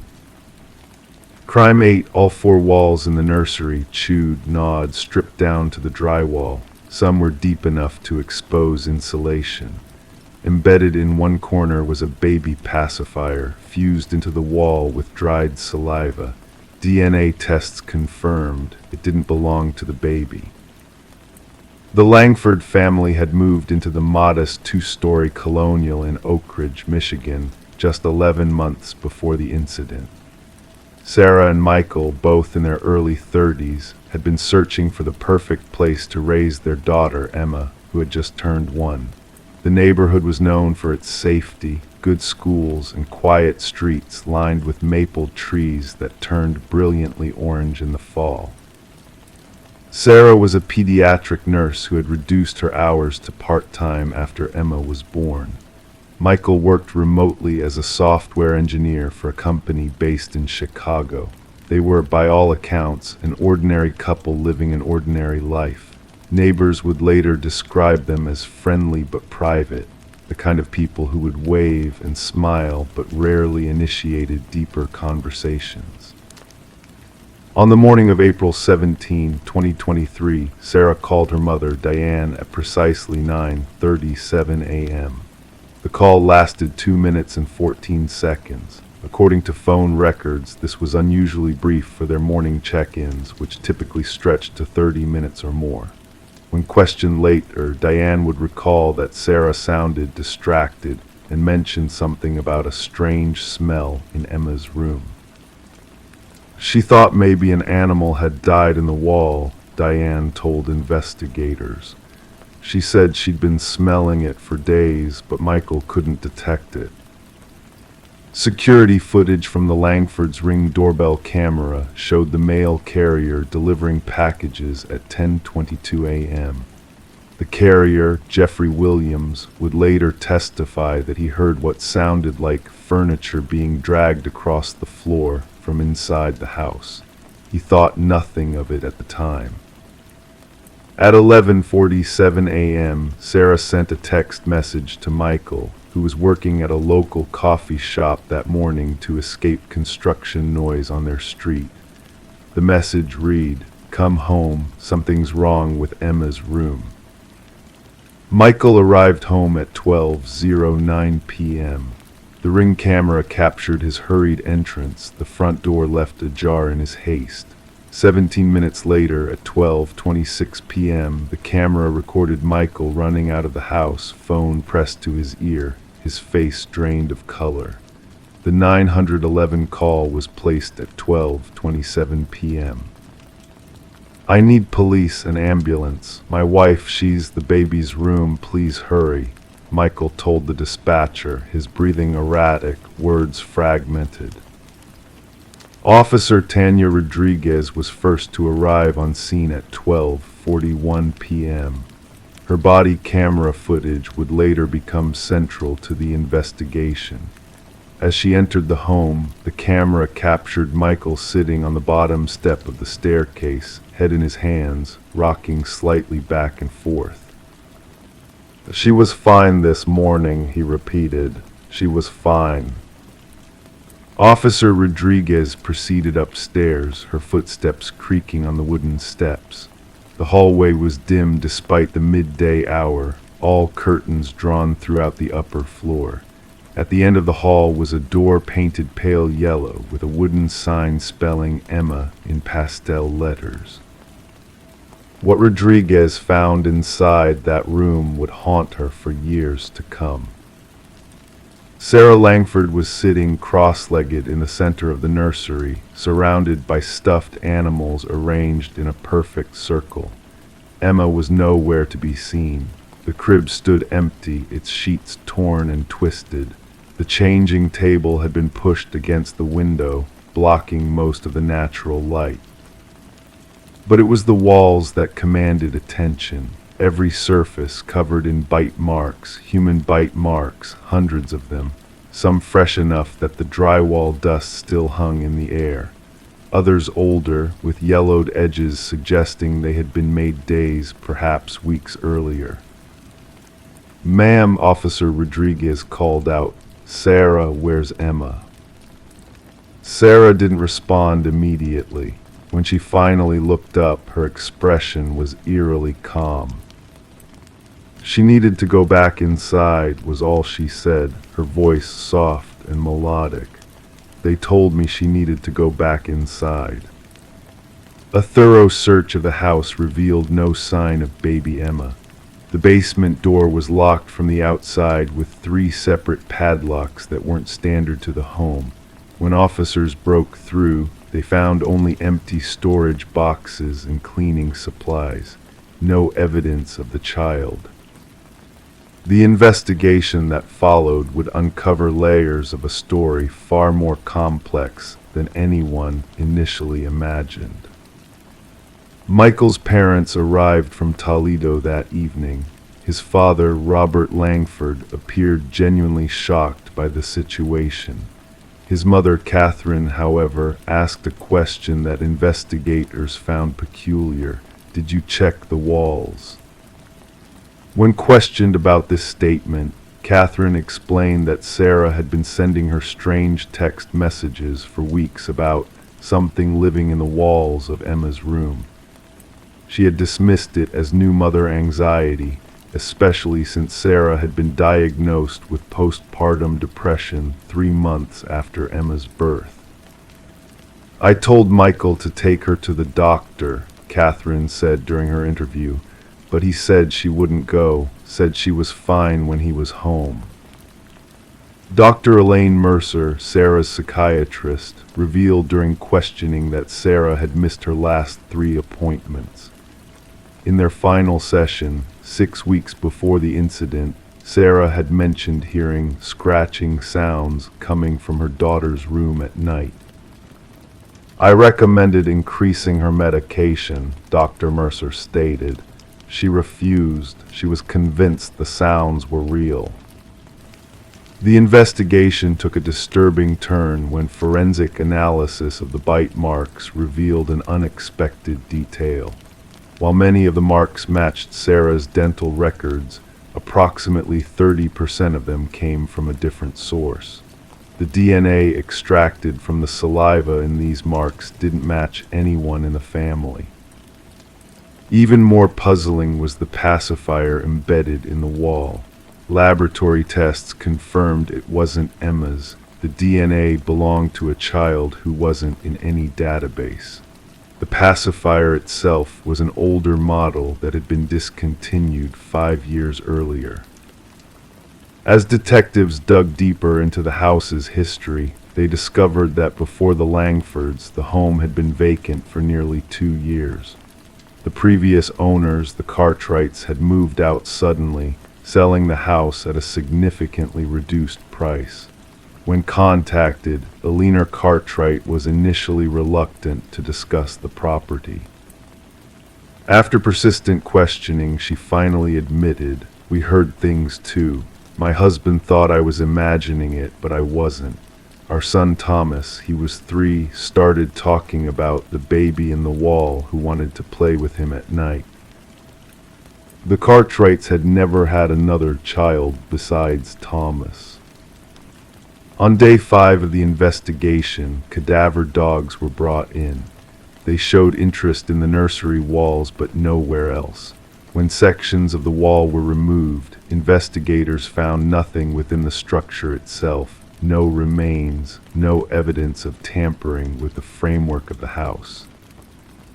The only physical evidence recovered was a small, weathered photograph tucked between 2 wooden studs. It showed a baby, approximately 6-8 months old, wearing clothing that fashion experts dated to the late 1960s. Written on the back in faded blue ink, Josephine, 1967. Property records showed the house had been built in 1965. The original owners were listed as Raymond and Irene Foster. Further research revealed that the Fosters had lost an infant daughter named Josephine in 1967. The official cause of death was recorded as SIDS, sudden infant death syndrome. 2 weeks into the investigation, with Sarah Langford now in psychiatric care and Michael staying with his parents, Emma was still missing. No Amber Alert had produced results. No ransom demands had been made. It was as if the child had simply vanished. On the 17th day, Detective Marcus Holloway, who had been leading the investigation, received a call from an elderly woman named Greta Powell, who lived 3 houses down from the Langfords. "I should have come forward sooner," she said, her voice trembling. "But I wasn't sure if what I saw was real or just my old eyes playing tricks." Greta explained that on the morning of April 17th, around 10:30 a.m., she had been tending to her front garden when she saw Sarah Langford walking down the street, carrying a bundle wrapped in a yellow blanket. What struck Greta as odd was Sarah's attire, a nightgown in the middle of the morning, and the fact that she was barefoot despite the cool spring temperature. "She was walking toward the old well in Oak Ridge Park," Greta said, "the one they covered up years ago but never properly filled in." A search team was dispatched immediately to the location, an overgrown area of the park that few residents still visited. The concrete slab covering the well showed signs of recent disturbance. When removed, search teams made a heartbreaking discovery. Baby Emma's yellow blanket was floating on the water's surface, 30 feet below. But Emma herself was not there. The investigation continued for months, becoming one of Michigan's most perplexing missing persons cases. Sarah Langford remained at Lakeview Psychiatric Facility, diagnosed with severe postpartum psychosis complicated by what her doctors called environmental triggers. She maintained that she had never harmed Emma, that they had taken her child into the walls. Michael filed for divorce 6 months later. He sold the house for a fraction of its value to a developer who promptly demolished it. Where the 2-story colonial once stood, there is now a small community garden. Local residents tend to avoid it after dark. Emma Langford was officially declared dead 1 year after her disappearance, though her body was never found. The case remains technically open. In a final, unsettling development, the new owners of the lot reported finding baby items, pacifiers, small socks, tiny shoes appearing mysteriously in the garden. Each time, the items would be collected as potential evidence, but DNA testing never provided matches to any known missing children. The investigation remains at a standstill. Some in the Oak Ridge community still claim to hear infant cries near the empty lot at night, particularly during April, when the lilacs bloom and the spring air carries sounds farther than usual. The bite marks on the walls of Emma's nursery were photographed, analyzed, and cataloged into evidence. But their purpose, why Sarah felt compelled to gnaw at the walls, why someone else had done the same, what they were trying to reach or release from within, remains a mystery that haunts investigators to this day. Crime 9, no envelope, no note, just a handful of matted blonde hair wrapped with a rubber band. Inside it, a broken earring and a matchbook from a diner 3 states away. When they checked the security camera, the footage had been wiped, but one frame remained of a man with no eyebrows, smiling directly at the lens. Barbara Winters found it on a Tuesday morning. She had just returned from dropping her children off at school and was sorting through the mail when her fingers touched something soft and unfamiliar. The sight of the hair made her stomach turn. She let it fall onto the kitchen counter and stepped back, her breath caught in her throat. For several minutes she just stood there, staring at the clump of blonde strands that looked so much like her 19-year-old daughter Ellie's hair. Ellie had been away at Northern Valley College in Vermont for almost 8 months now. Their conversations had grown shorter and less frequent as the semester progressed. It's normal, Barbara's husband Paul had assured her. She's finding her independence. But something about the way Ellie's voice had changed during their last phone call, a flatness, a hesitation, had been gnawing at Barbara for weeks. The Winters lived in Pinehurst, Massachusetts, a town of just under 15,000 people where the crime rate barely registered. Paul worked as an accountant at a firm in Boston, commuting an hour each way. Their son Tyler was 16, quiet and studious. They had moved to Pinehurst when Ellie was 7, seeking the security of a small town after a home invasion in their previous Boston neighborhood had left Barbara with persistent anxiety and insomnia. The police arrived 40 minutes after Barbara's call. Officer Denise Calloway was young, perhaps 30, with dark hair pulled back tightly and a notepad that remained mostly empty as Barbara explained what she had found. She placed the hair in an evidence bag with latex-gloved hands, examining the broken earring, a small silver hoop with a turquoise stone, and the matchbook from Rosie's truck stop in Ohio. "Do you recognize the earring?" Officer Calloway asked. Barbara nodded slowly. "It's Ellie's. I bought her that pair for her 18th birthday last year." Officer Calloway made a note. "And when did you last speak with your daughter?" 11 days ago, Barbara's voice cracked. "I've texted her since then, but she only responded with one-word answers. I thought she was just busy with finals." The officer nodded, her expression careful and measured. "We'll need to check your mailbox for fingerprints, and I'd like to see that security footage you mentioned." Paul had installed the camera system after moving to Pinehurst, old habits from city life. It covered the driveway, front door, and mailbox. When they reviewed the footage from the past 24 hours, they found nothing but static from 2:14 a.m. to 5:37 a.m. Except for that single frame at 3:22 a.m., a pale man with completely bare eyebrows looking directly into the camera with an unsettling smile, his teeth too white against the night. Detective Marcus Reed arrived at the Winters' home the following morning. In his late 50s, with salt and pepper hair and deep-set eyes, he had the weathered look of someone who had seen too much. He examined the photograph they had printed of the eyebrowless man, turning it over in his hands as if the back might reveal something the front concealed. "Have you called the college?" he asked. Paul nodded. "They said Ellie hasn't attended classes for the past week. Her roommate thought she had come home early for break." Detective Reed's expression didn't change, but something in his posture shifted.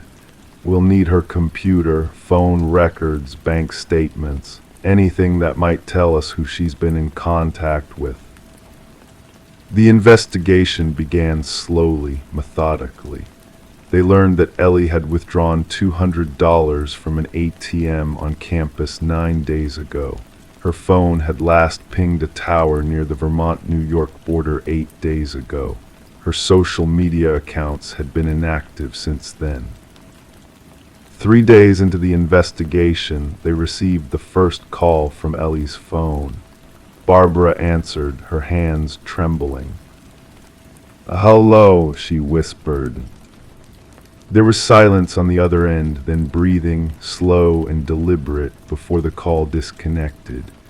The number was traced to a rest stop on Interstate 90, just outside of Cleveland, Ohio, less than 20 miles from Rosie's truck stop.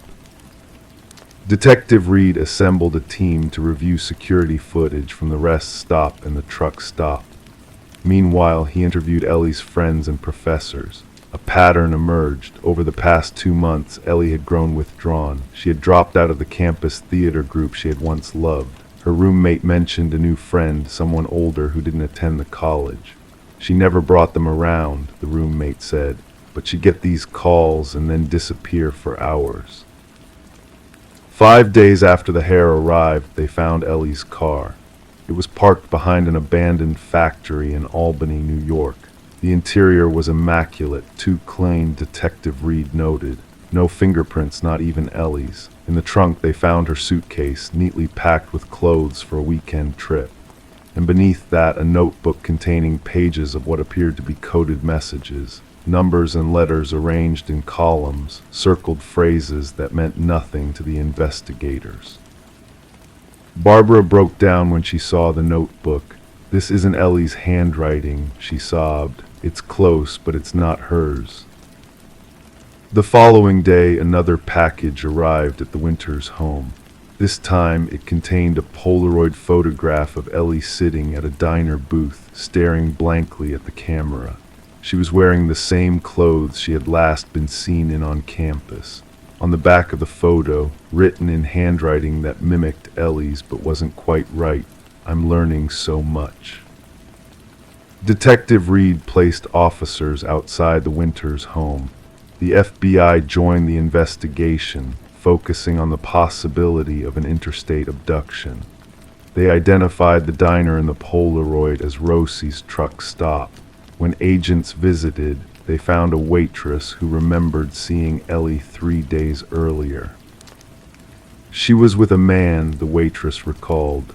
"No eyebrows, which is why I noticed him. Didn't talk much. She seemed distant, not scared exactly, more like she was somewhere else in her mind." The security footage from the truck stop had also been tampered with, but they managed to recover fragments. In one clip, the eyebrowless man could be seen speaking intensely to Ellie, who nodded mechanically as he talked. His hands moved constantly as he spoke, like he was conducting an orchestra only he could hear. On day 12, they traced a cell signal from Ellie's phone to an apartment complex in Detroit, Michigan. When the tactical team breached the third-floor apartment, they found it empty except for a chair in the center of the living room, a video camera on a tripod, and walls covered with photographs of the Winters' house, some taken years ago, others just days before. In the bathroom, they found blonde hair in the sink and a collection of makeup remover wipes stained with what appeared to be theatrical adhesive. In the kitchen trash, packaging for false eyebrows. That evening, as Barbara sat at her kitchen table staring at the phone, willing it to ring with news of her daughter, Tyler approached her with his laptop. "Mom," he said quietly, "I found something." He showed her a website, a forum for what they called reality artists, people who orchestrated elaborate disappearances as a form of performance art. Some lasted days, others months. There were discussions about the ethics of involving unwitting family members, debates about how far was too far. And there among the usernames was EllieMe21, Ellie's childhood nickname and birth year. Posts dating back 6 months detailed plans for what she called the Dissolution Project, a staged disappearance designed to explore the boundaries between identity and absence. The last post from 2 weeks ago read simply, Phase 2 begins tomorrow. The observer becomes the observed. Barbara called Detective Reed immediately. As they combed through the forum, they discovered that these reality artists often worked with accomplices, people who helped stage evidence and maintain the illusion of danger while the subject orchestrated everything from a distance. 3 days later, a final package arrived at the Winters' home. Inside was a USB drive containing a video of Ellie, seated in the chair from the Detroit apartment. She looked tired but unharmed. "By now you've probably found the forum," she said to the camera. "I'm sorry for the pain this caused, but I needed to understand something about disappearance and what remains when a person is gone. The man in your videos is Jeremy, a graduate student in my experimental theater class. The hair was mine, cut weeks ago and saved. The earring was deliberately broken." She paused, looking down. "I'm coming home tomorrow. I don't expect you to forgive me right away." The Winters waited at home the next day, but Ellie didn't arrive. Detective Reed tracked her last known location to a bus station in Chicago. Security footage showed her boarding a bus to Minneapolis, alone, carrying a backpack, her hair now cut short and dyed brown.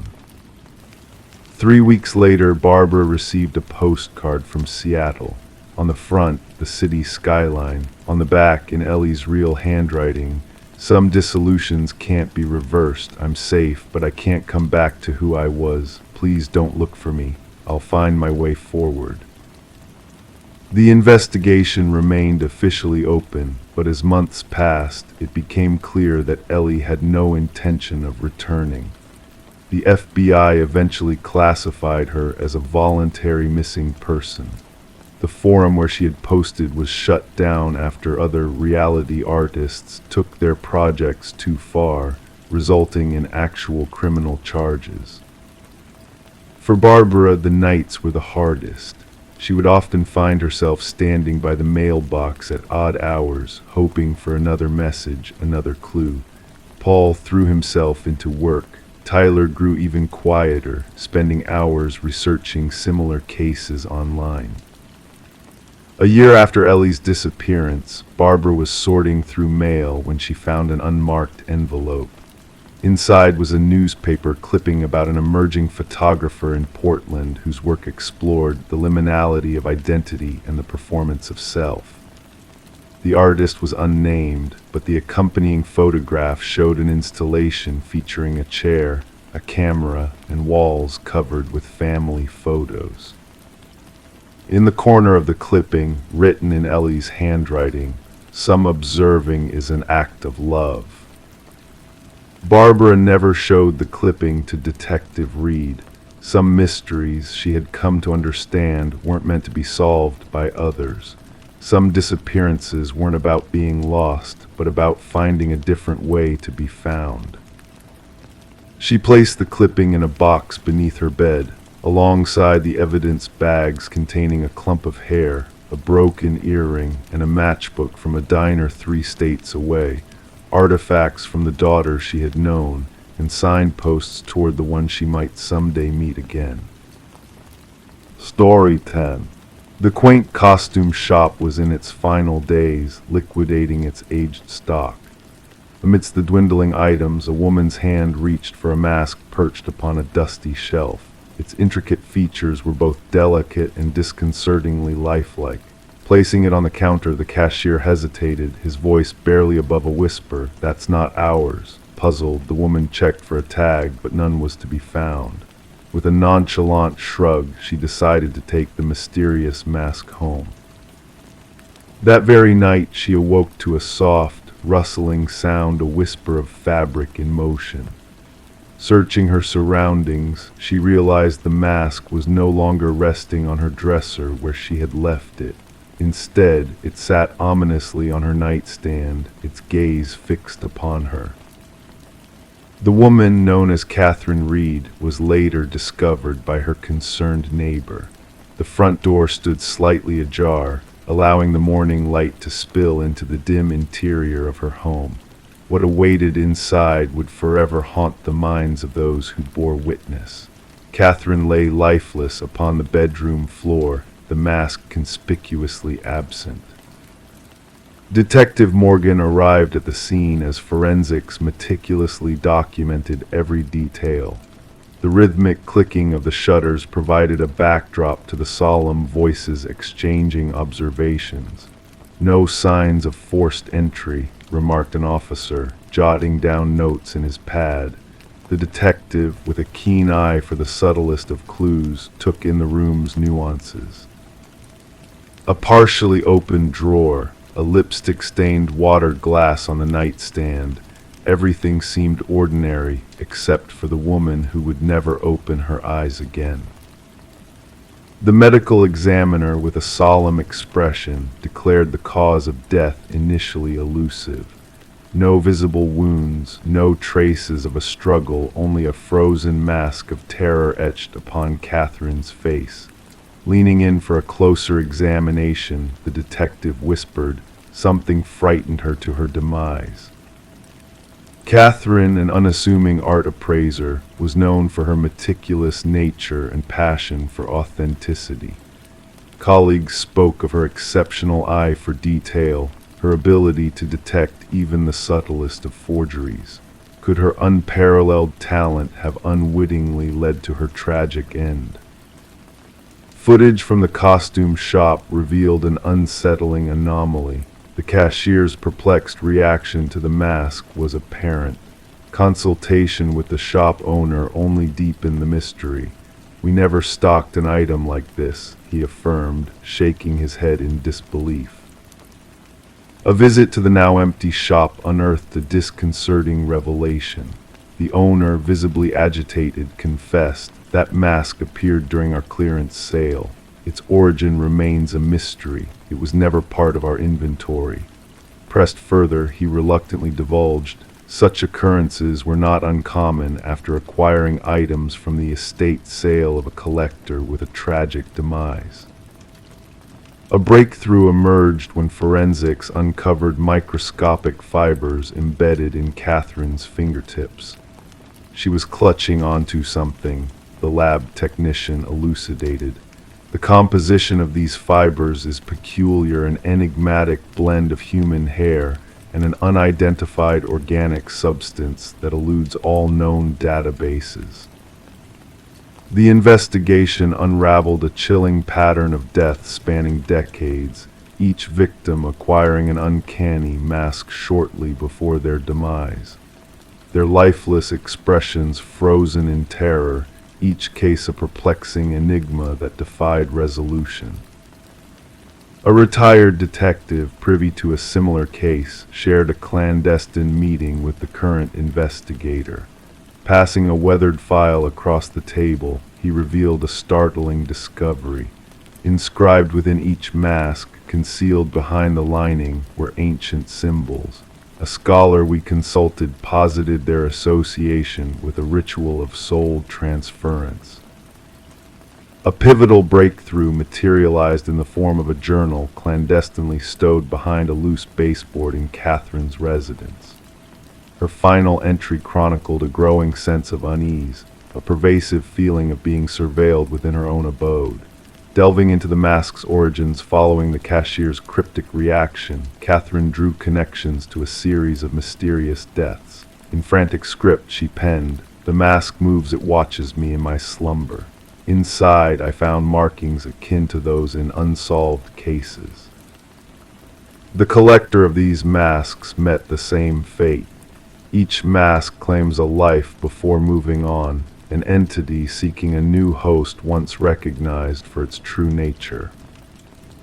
The detective meticulously pieced together the puzzle, the peculiar fibers, Catherine's inquest, the recurring motif of terror-stricken deaths. The medical examiner, after exhaustive examination, concluded the cause of death as cardiac arrest induced by extreme fear. What unspeakable horror could provoke such paralyzing terror that one's heart ceases to beat? The investigation took a macabre turn upon the discovery of surveillance footage from a neighboring residence. Unnoticed by the initial team, the footage captured a figure exiting Catherine's home under the veil of darkness, donning a mask resembling hers. The figure moved with Catherine's distinct gait, yet something was amiss, as if her very essence had been usurped by a mechanical specter. An alert was issued for the missing mask, but it remained elusive until reports surfaced 6 months later of a peculiar mask surfacing in a vintage emporium across the nation. By the time investigators arrived, it had already changed hands, the buyer's identity shrouded in mystery. The case, shrouded in enigma, remains officially unresolved. The detective preserves Catherine's journal in her desk drawer, a somber reminder of a truth too uncanny for official documentation. In the stillness of the night, she startles awake, a sense of being watched enveloping her. Securing her abode, she endeavors to quell thoughts of the mask awaiting its next unwitting bearer, a vessel yearning to be inhabited, traversing from victim to victim in an eternal cycle that commenced eons ago and persists to this day. The mask lingers in the shadows, awaiting its next revelation.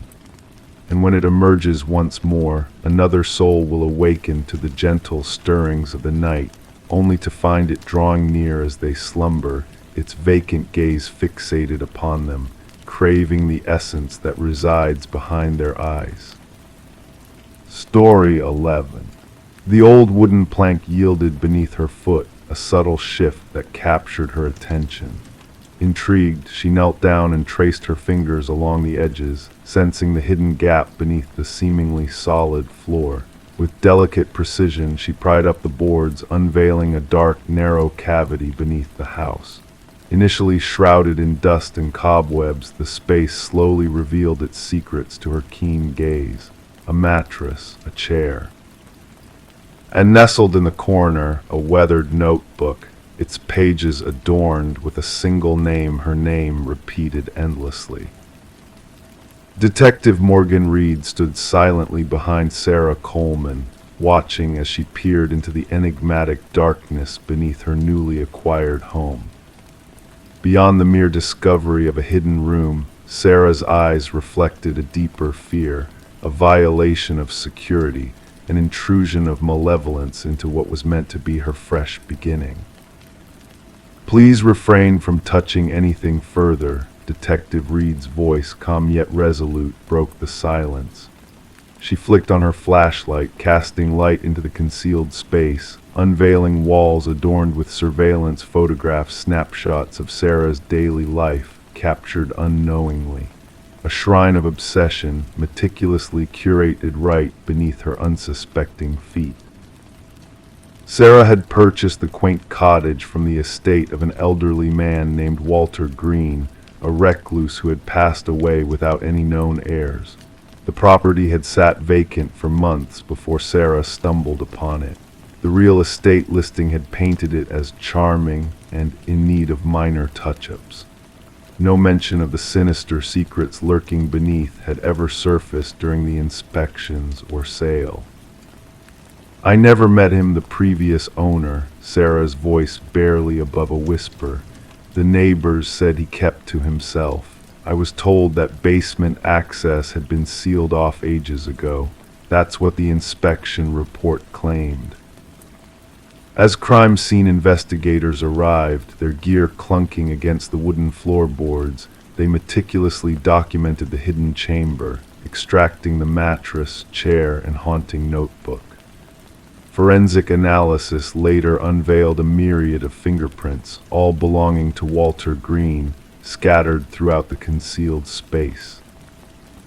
What unnerved the investigators most was the timeline they unraveled. Through utility records and dated photographs, it became evident that Walter had been surveilling Sarah for over 3 years before his demise. He had shadowed her at community events, shared the same grocery aisles, and even frequented the cafe where she occasionally worked. Yet to Sarah, he had remained a ghost, invisible and unknown. This degree of fixation often evolves, the department psychologist explained during a debrief. The subject transitions from mere fantasy to calculated planning. The hidden chamber suggests a more ominous intent. Detective Reed's investigation took a sharp turn when she interviewed Walter's former colleague from the local shopping center's maintenance crew.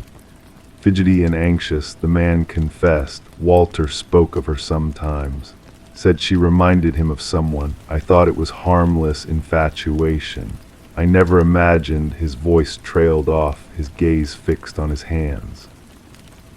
Did he speak of any schemes involving her? Reid probed further. Not explicitly, but he had this phrase he'd repeat. Something about belonging together.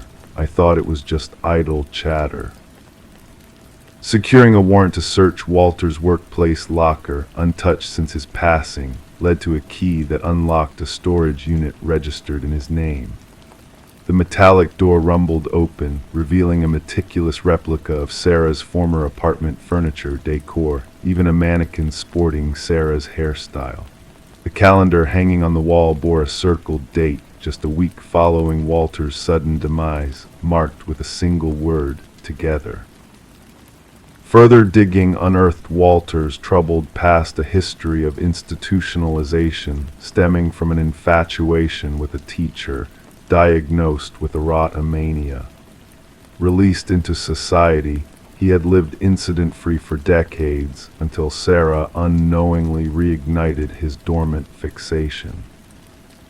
Spread across the conference table at the police station, crime scene photos painted a grim picture. In his mind, he believed they shared a unique bond, destined to be united, Detective Reed pondered aloud. Could she have crossed paths with him unknowingly, sparking this fixation? A fellow detective mused. Shaking her head, Reed replied, no tangible evidence. Sometimes these obsessions require only a slight prompt, a passing smile, a lingering glance for someone with his background that could suffice. Unable to find solace in her once beloved home, Sarah opted to sell the property, haunted by the what-ifs that lingered within its walls. During the final walkthrough with her realtor, she stood in the living room, a shiver running down her spine. I can't help but wonder what might have transpired if he hadn't passed away when he did, she murmured softly. How long would I have dwelled here, unaware of his watchful eyes, unaware of the secrets concealed beneath my very feet? With Walter's demise, the case was officially closed, labeled as stalking with intent to abduct, although the abduction never came to fruition. Sarah, now living far away, altered her routines, safeguarded her privacy, forever changed by the brush with peril. Occasionally, Detective Reed discreetly checked in on her, a silent reminder of how narrowly Sarah had evaded becoming another tragic headline. The cottage found new owners, oblivious to its dark past. The hidden chamber was sealed, the floorboards restored. Life carried on, yet for those privy to the truth, the tale of the room beneath the floor served as a haunting echo of the unseen perils that lurk, of monsters who slip through the cracks, and of victims who narrowly escape their fates. Story 12. The aged apartment held its secrets, pipes that groaned, floorboards that whispered tales of the past. But the new resident sensed something more, something unsettling in the night. The footsteps she heard were too precise, too deliberate to be mere echoes of the building settling. They descended from above, measured and slow, though she resided on the topmost floor. One evening, gathering her courage, she rapped on the ceiling with a broomstick. The sound ceased abruptly, leaving a heavy silence in their wake. Then, a single knock replied from within the confines of the ceiling itself.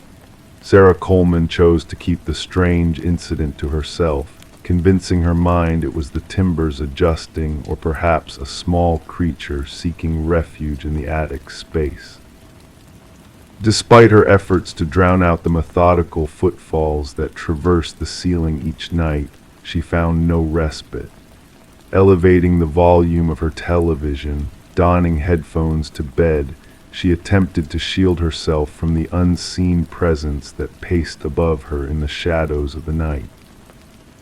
Detective Morris was introduced to the apartment's enigma when a maintenance worker stumbled upon a concealed crawlspace during routine repairs.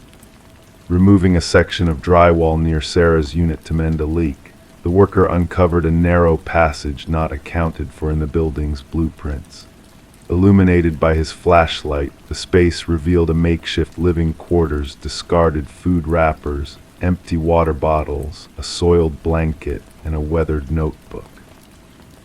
Alerted by the building superintendent, Detective Morris, accompanied by his partner Detective Rivera, found the worker visibly shaken, muttering about someone dwelling within the walls, someone watching. The notebook chronicled detailed observations of Sarah Coleman, her daily routines, visitors, meals, entertainment preferences, even her sleeping patterns. The once neat handwriting devolved into erratic scribbles, interspersed with cryptic symbols. "The subject resists my influence," the final entry lamented. "She defies me. No one disregards me."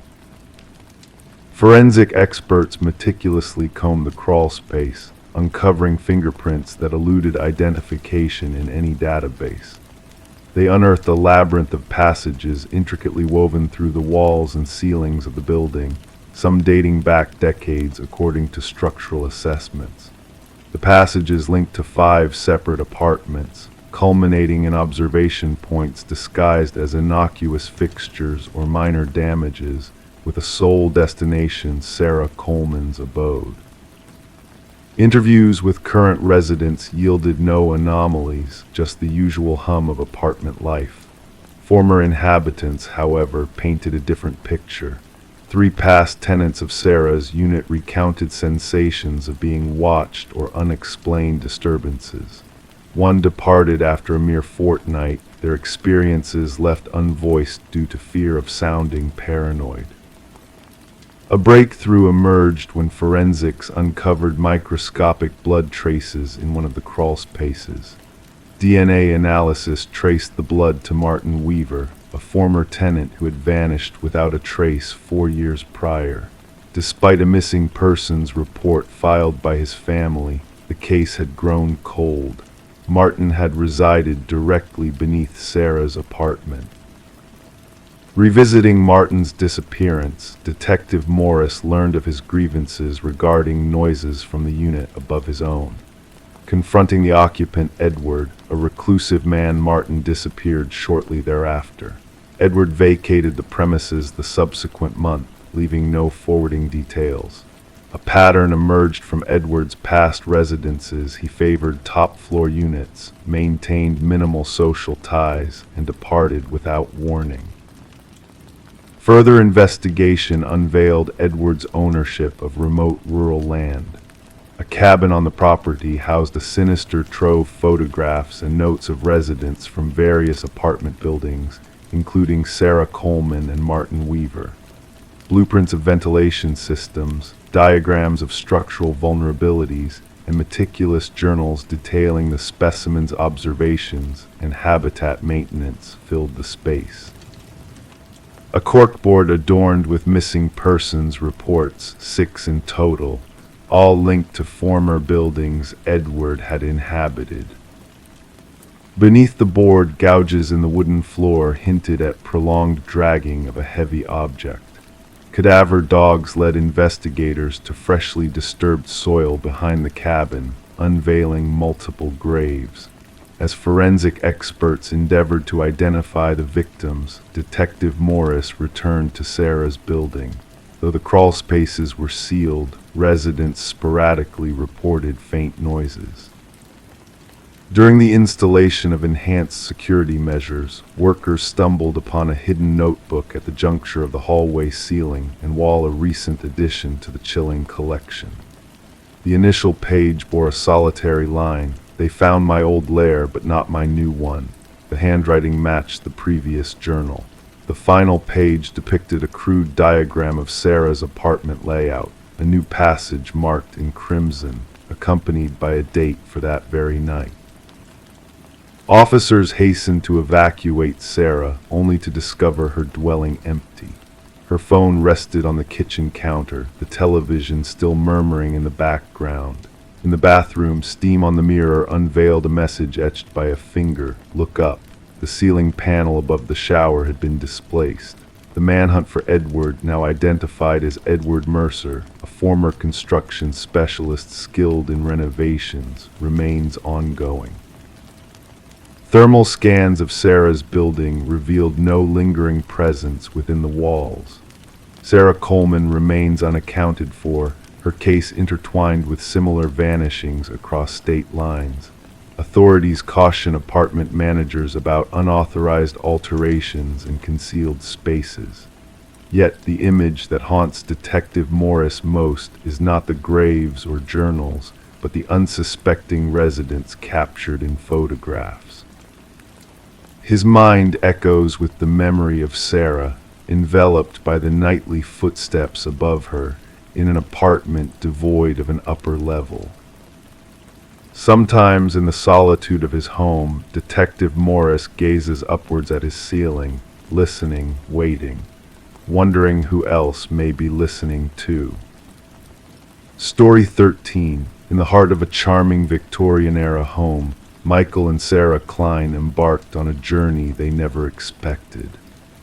What began as a simple renovation project soon spiraled into a mysterious tale that would unravel the very fabric of their reality. The old house whispered secrets hidden beneath layers of time and wallpaper. It all started with a water stain, a small imperfection in the master bedroom that beckoned them to peel back the layers of the past. As the floral wallpaper gave way to reveal a name Alina Winters scrawled in desperate ink, their curiosity ignited a flame that refused to be extinguished. Who was Alina Winters, and why did her name haunt the walls of their home? The more they searched, the deeper the mystery grew. A missing persons case from decades past intertwined with the present, blurring the lines between truth and fiction. Late nights were spent poring over old records, tracing the footsteps of those who came before them. Margaret Cavendish, the enigmatic woman who sold them the house, held the key to a puzzle that spanned generations. The resemblance between Margaret and the missing Alina sent shivers down their spines, connecting dots that led to dark revelations. As they delved deeper into the shadows of the past, they unearthed a hidden space beneath the floorboards, a secret chamber holding the remnants of identities long forgotten. Alina Winters and Margaret Cavendish, a tale of duality, of fractured personalities intertwined in a dance of deception. Forensics teams descended upon their home, turning it into a stage for a macabre performance of truth and lies. The walls, once silent witnesses, now screamed with the echoes of a past that refused to stay buried. DNA matched, fingerprints revealed, and a chilling discovery emerged from the depths of their existence. Rebecca Eldridge, a name whispered in hushed tones, emerged as the orchestrator of a sinister plot that spanned decades. Her descent into madness mirrored Alina's tragic fate, a story of obsession and betrayal that culminated in a web of deceit so intricate it threatened to consume them all. As the investigation unfolded, the boundaries between reality and illusion blurred, revealing a truth more chilling than fiction. Rebecca's fractured mind had woven a tapestry of lies, each thread leading back to the fateful moment when Alina's life was extinguished. The garden, once a sanctuary, now held the remains of a long-lost soul, unearthed by the relentless pursuit of justice. Alina Winters found peace in the embrace of the earth, her story finally told, her legacy etched in the walls that bore witness to her tragedy. For Michael and Sarah, the house became a monument to the past, a silent guardian of secrets long forgotten. their dreams of a peaceful abode shattered by the revelations that lurked within its walls. The house where truth and fiction collided, where the past bled into the present, leaving behind a legacy of mystery and intrigue. As they stood on the threshold of their once beloved home, now tainted by the ghosts of its past inhabitants, they knew that some stories were meant to be buried, their echoes fading into the night, whispering lullabies of a bygone era. And as sleep claimed them, the mysteries of the house intertwined with their dreams, weaving a tapestry of shadows that danced in the moonlight, beckoning them into a realm where reality and fantasy merged into one. Story 14. In the stillness of the night, a faint flicker danced across the baby monitor's screen, catching the mother's eye. At first, she brushed it off as a glitch, a mere blip in the digital realm. But then the crackle of static filled the room, and a soft voice, barely above a whisper, slipped through the air, saying, "SHHH, go back to sleep."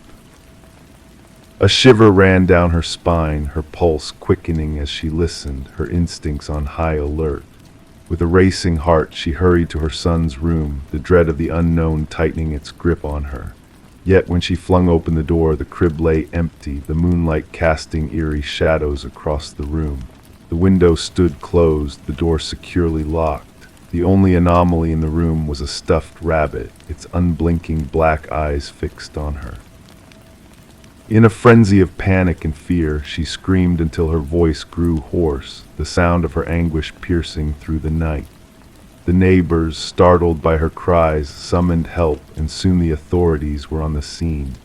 They found her on the nursery floor, clutching the stuffed rabbit, her world shattered by the inexplicable disappearance of her infant son, Samuel. The investigation that followed offered more questions than answers. There were no traces of forced entry, no signs of a break-in. The home security system had stood guard, undisturbed. The baby monitor footage, once a source of comfort, now held a chilling mystery with its whispered voice and static interruption. Suspicions turned towards the mother, Rebecca, with her history of seeking help for postpartum depression. Her composure during questioning unnerved the detectives, casting a shadow of doubt over her grief-stricken facade. Whispers of doubt and suspicion rippled through the community, casting a pall over the once tranquil neighborhood. Then a glimmer of hope emerged amidst the darkness. Tiny fibers, foreign to the household, were discovered on the nursery windowsill, a clue pointing to an intruder skilled in the art of stealth. The focus shifted, revealing a figure moving in the shadows on security footage from neighboring homes, leaving behind a footprint that hinted at military or climbing expertise. As the spotlight shifted, Daniel, the absent husband, returned to a storm of accusations and doubts. His newfound hobby of rock climbing, his unusual calluses, and a significant life insurance policy on Samuel raised eyebrows. Phone records unveiled cryptic calls and a hidden second life, hidden from Rebecca's knowledge. The threads of deception unraveled further as digital forensics uncovered a sinister plot. The baby monitor had been hacked, manipulated to deceive and mislead. The voice that had whispered in the night had not come from inside the nursery, but had been a twisted ploy orchestrated from afar. A breakthrough came in a nondescript basement, where Samuel was found in the care of a woman named Elaine, a haunting connection to Daniel's past. Elaine, fueled by loss and longing, had orchestrated a plan with Daniel, a plan that shattered lives and innocence. In the courtroom, the truth echoed through the silence as the baby monitor's audio played, revealing secrets and betrayals. Daniel's cough, a damning detail in the background, sealed his fate alongside Elaine's. Justice was served, but scars remained, lingering reminders of a night veiled in shadows. Rebecca and Samuel sought solace in a new beginning, far from the whispers of the past. The baby monitor, a silent witness to the truth, lay dormant, a relic of a dark chapter.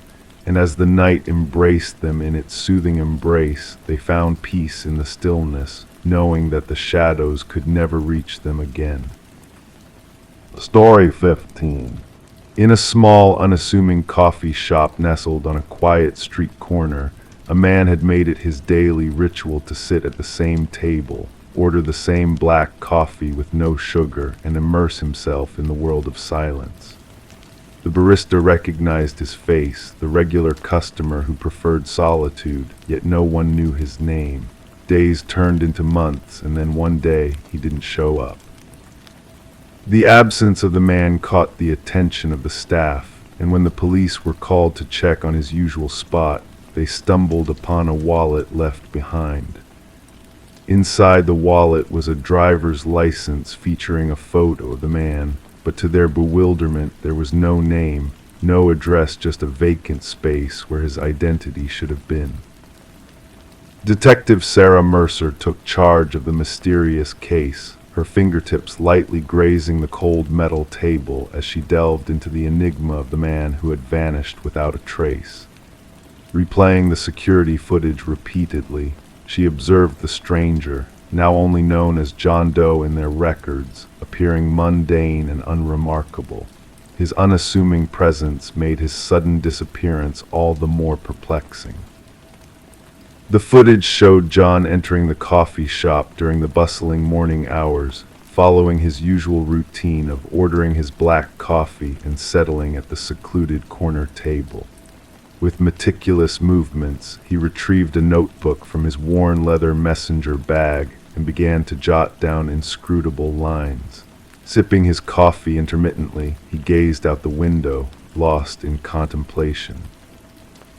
Then came the pivotal moment captured on camera. John placed his wallet on the table, stood up, and headed towards the restroom area. But that was the last time he was seen. He never returned to his table, never emerged through any exit. It was as if he had evaporated into thin air, leaving behind a trail of unanswered questions. As Detective Mercer delved deeper into the investigation, she scrutinized the contents of the abandoned wallet spread across her desk. The driver's license bore the same face as the man in the footage, yet the personal details were conspicuously absent. Blank spaces filled the information fields, leaving a void where his identity should have been. Among the wallet's contents were credit cards with nonsensical numbers unlinked to any accounts, meticulously organized cash, a recent coffee shop receipt, and a solitary business card bearing only a faintly printed phone number. When Mercer dialed the number, silence greeted her, punctuated by the rustling of paper before the line disconnected abruptly. The barista who had served John for years could offer little insight into the mysterious man. He kept to himself, always engrossed in his writing, polite, tipped generously. Maybe had an accent, but he spoke so softly it was hard to discern, the barista recalled, her voice tinged with a hint of nostalgia. The notebook left behind by John revealed a cryptic array of coded text and intricate sketches of architectural designs unfamiliar to the area. Cryptographers struggled to decipher its contents, while Mercer dispatched officers to scour the neighborhood with John Doe's image, yielding no leads or identifications. A peculiar detail caught Mercer's attention in the security footage, a flickering time stamp whenever John entered the coffee shop. Despite the tech specialist dismissing it as a glitch, Mercer sensed there was more to the anomaly. Returning to the coffee shop, she positioned herself at John's favored table, her gaze drawn to an antique mirror suspended between the entrance and the restroom hallway. Intrigued by the mirror's ornate carvings mirroring symbols in John's notebook, Mercer probed the shop owner about its origins. The mirror, a relic predating the shop itself, had never been moved or tampered with, bearing witness to decades of clandestine occurrences. Upon closer inspection, Mercer detected a subtle distortion in her reflection, a warmth emanating from the mirror's surface instead of the expected chill.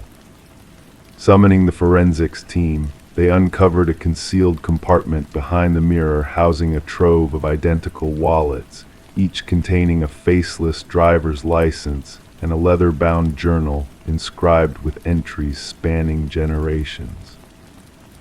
Among the journal entries, references to temporal displacement and identity transference surfaced, hinting at experiments beyond conventional comprehension. Mentions of crossing back and window points alluded to a realm where realities intertwined, converging at the coffee shop, a nexus of inexplicable phenomena. As the investigation unfolded, peculiar incidents unfurled around the coffee shop, with customers reporting eerie reflections and phantom sightings of John Doe. The veil between dimensions seemed to waver, blurring the boundaries of what was perceived as reality. A breakthrough emerged when an elderly woman, Margaret Keller, a former physicist with classified government affiliations, shed light on John Doe's true identity. Daniel Weston, a brilliant scientist consumed by the pursuit of quantum mirrors and parallel realities. Weston, presumed dead after a laboratory mishap, had theorized about the existence of multiple realities coalescing at specific locations, such as the coffee shop, an unwitting convergence point bridging worlds. Keller's revelations intertwined with Weston's research, illuminating the intricate tapestry of his inexplicable disappearance. Returning to the coffee shop, Mercer unearthed the historical ties linking Weston's experimentations to the very foundation of the building, an erstwhile research facility where quantum anomalies once thrived. The shop stood atop a buried legacy, a monument to Weston's enigmatic legacy. In a pivotal moment of revelation, Mercer, scrutinizing the security footage in solitude, discerned a spectral apparition reflected in the shattered mirror, a duality of Daniel Weston observing his temporal self. Two facets of the same enigma coalesced in a fleeting instant, marking the culmination of an otherworldly experiment. The shattered mirror bore witness to the closure of a chapter, as a final message scrawled in Weston's hand foretold the end of the experiment, the sealing of the window between realities. The man who straddled worlds, existing in ephemeral juxtaposition, vanished into the annals of mystery, leaving behind a legacy etched in the whispers of the wind. The case of the man who defied existence remained shrouded in ambiguity, the coffee shop's doors closing as a testament to the enigma that once dwelled within its walls. Daniel Weston's fate remained a haunting enigma, his essence entwined with the fabric of the unknown. Detective Mercer's pursuit of truth led her down a labyrinthine path, culminating in her own metamorphosis, a recluse haunted by echoes of Weston's legacy. Her solitary vigil, inscribed in a replica of Weston's notebook, bore testament to the lingering presence of a man who traversed realms beyond mortal ken. And in the quiet of the night, when shadows danced upon the walls, fragments of an antique mirror whispered of forgotten gateways, of windows into the unknown, beckoning to those who dared to seek the truth hidden within the veils of time and space. Story 16, The Enigmatic Intruder. She cleared the mist from the mirror, gazing at her reflection. Everything seemed normal, yet a subtle disquiet lingered. A flicker caught her eye, a movement unbidden. When she turned away, her reflection remained fixed, watching her. Thus began the peculiar ordeal of Rebecca Thorne, a solitary dweller in a modest apartment nestled in a serene suburb. Known for her meticulous ways, she led a solitary existence, interacting politely with her neighbors while keeping to herself. A data analyst by profession, her days unfolded with precision and routine, devoid of any hint of the enigma that would envelop her life. It all started innocuously. Objects in her abode shifted inexplicably small displacements that went unnoticed by most. A mug placed on a different shelf, books rearranged, her toothbrush out of place. She brushed off these anomalies as consequences of her taxing work hours, staring at screens until reality blurred. Detective Marion Shaw's interest was piqued when Rebecca, after enduring weeks of these disturbances, finally reached out to the authorities. At first glance, the situation appeared more suited for mental health services than police intervention. No tangible evidence of crime, just a woman plagued by a pervasive sense of unease within her own home. The pivotal moment arrived with the bathroom mirror incident. During her subsequent meeting with the police, Rebecca recounted the eerie episode in vivid detail. Her reflection had seemed to move independently, casting a spectral gaze upon her. To corroborate her claim, she presented security footage from a camera trained on her front door, revealing a chilling revelation. The grainy video captured Rebecca's departure for work in the morning, followed by an exact replica of her entering the apartment 20 minutes later. Forensic scrutiny of the footage unveiled no signs of tampering, no digital deceit.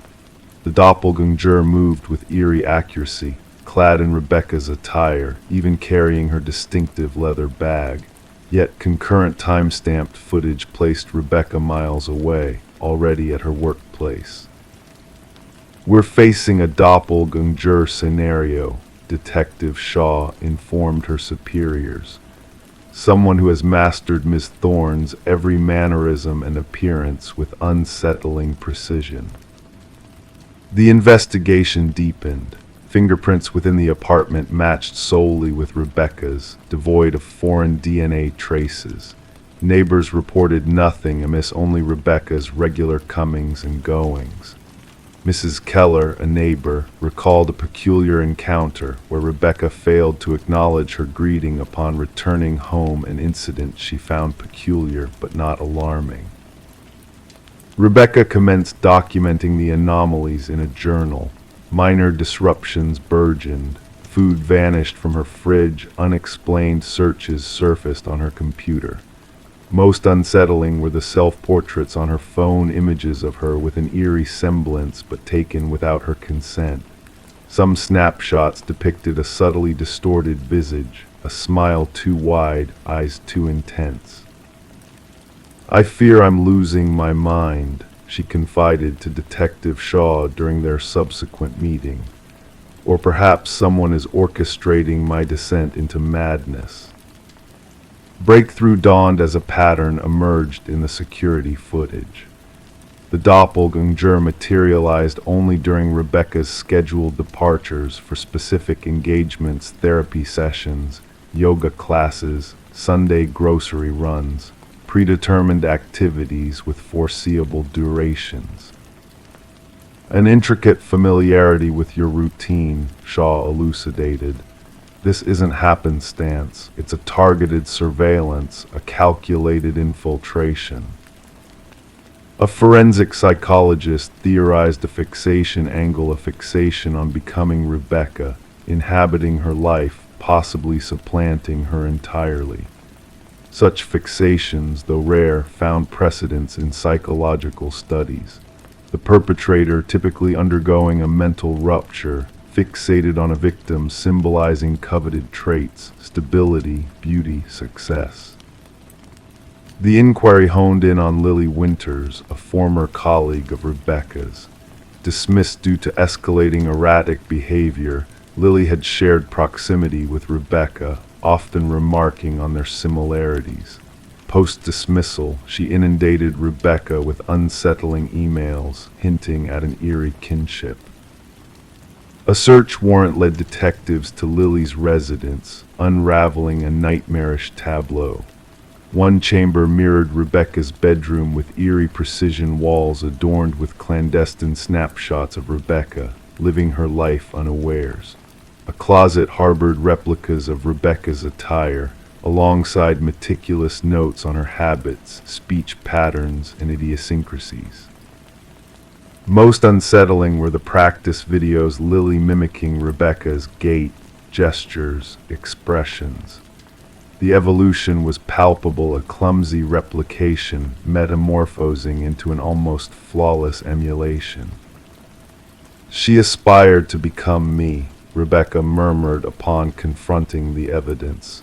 "Not merely mimicry, but erasure." Sophisticated tools for key replication and electronic card duplication surfaced in Lily's abode, alongside an intricate tracking system of Rebecca's movements. Lily's ultimate motives remained shrouded. Journals discovered in her dwelling oscillated between reality and fiction, occasionally referring to Rebecca in the first and third person within the same breath. The last journal entry sent shivers down spines. "Soon, only one of us will remain. The stronger shall endure." As authorities moved to apprehend Lily, she vanished, leaving behind a hasty evacuation, a stark indicator of her brazen intentions. A nationwide alert was issued, and Rebecca was ushered into protective seclusion, vigilantly monitored. For weeks, every site linked to Rebecca's prior existence underwent surveillance. Lily remained elusive. The saga culminated in a chilling twist when a security guard at Rebecca's former workplace reported a perplexing occurrence. Rebecca, though under protective custody, had been sighted entering the edifice. Video evidence corroborated the sighting, an exact replica of Rebecca wielding a valid ID, delving into her former workspace before exiting. The unsettling realization dawned Lily hadn't fled. She had assumed Rebecca's identity, usurping her life while the real Rebecca remained concealed. The case lingered unresolved. Lily Winters persisted at large, and Rebecca Thorne etched a new persona in a clandestine refuge.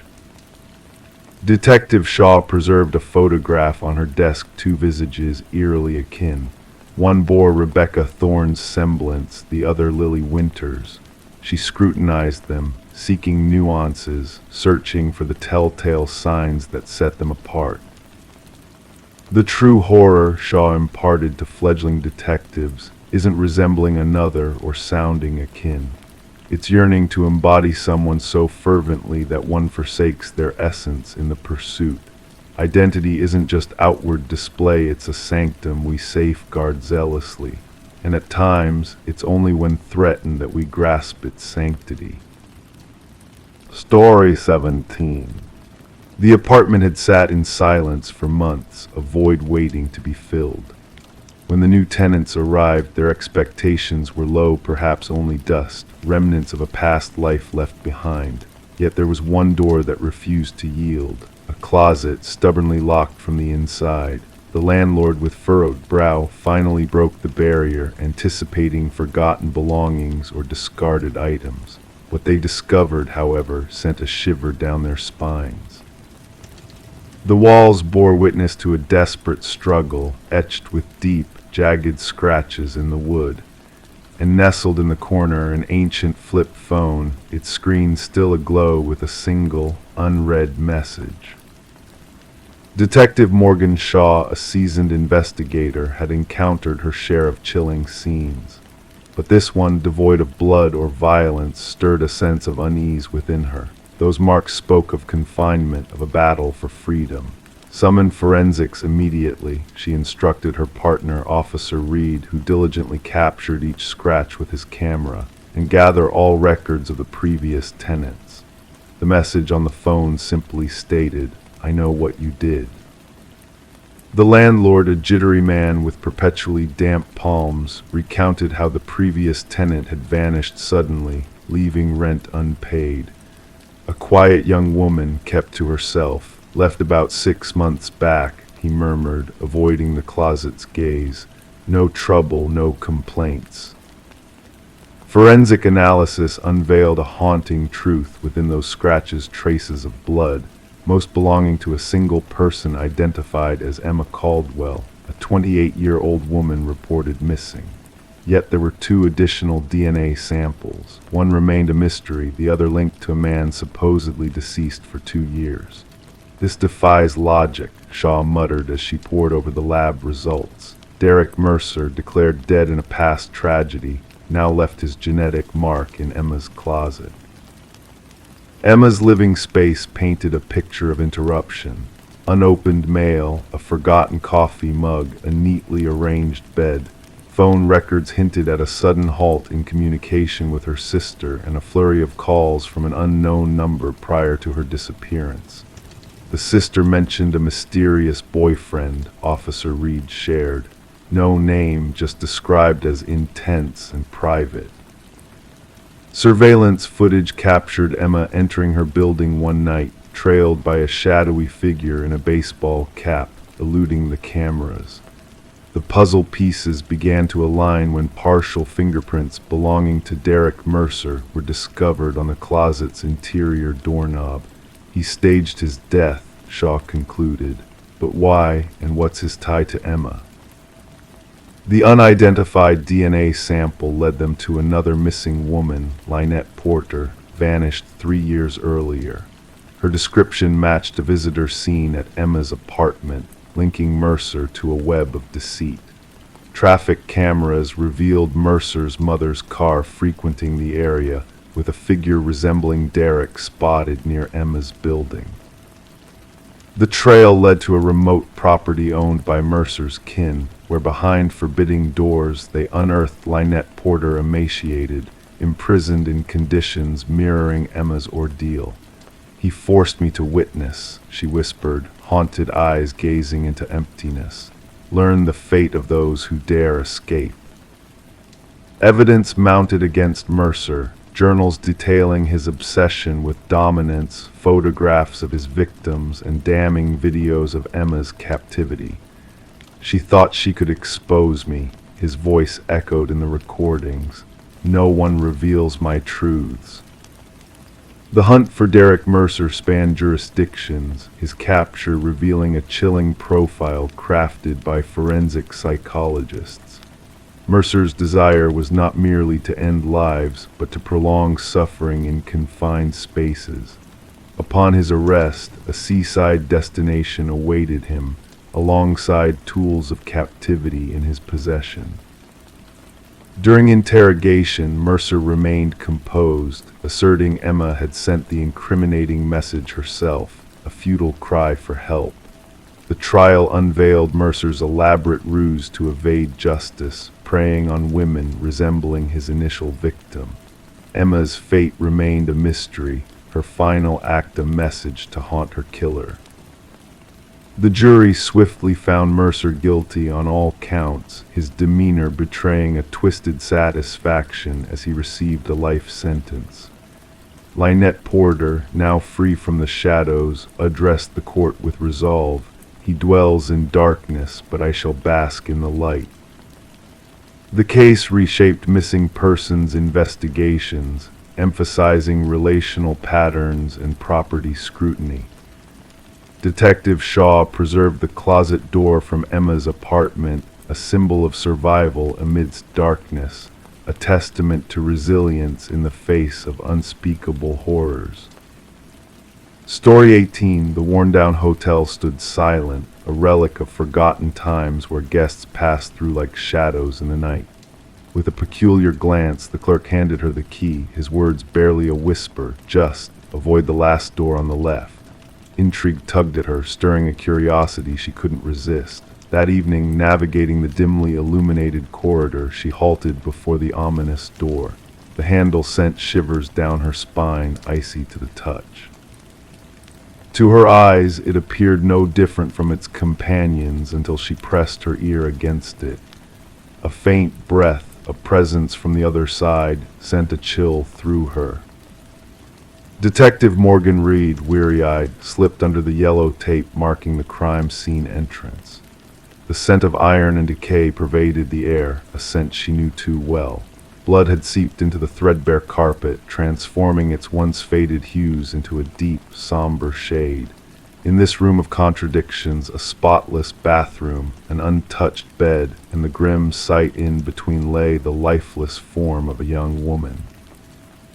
Her golden locks splayed around her like a halo, her vacant gaze fixed on the ceiling, frozen in a silent scream.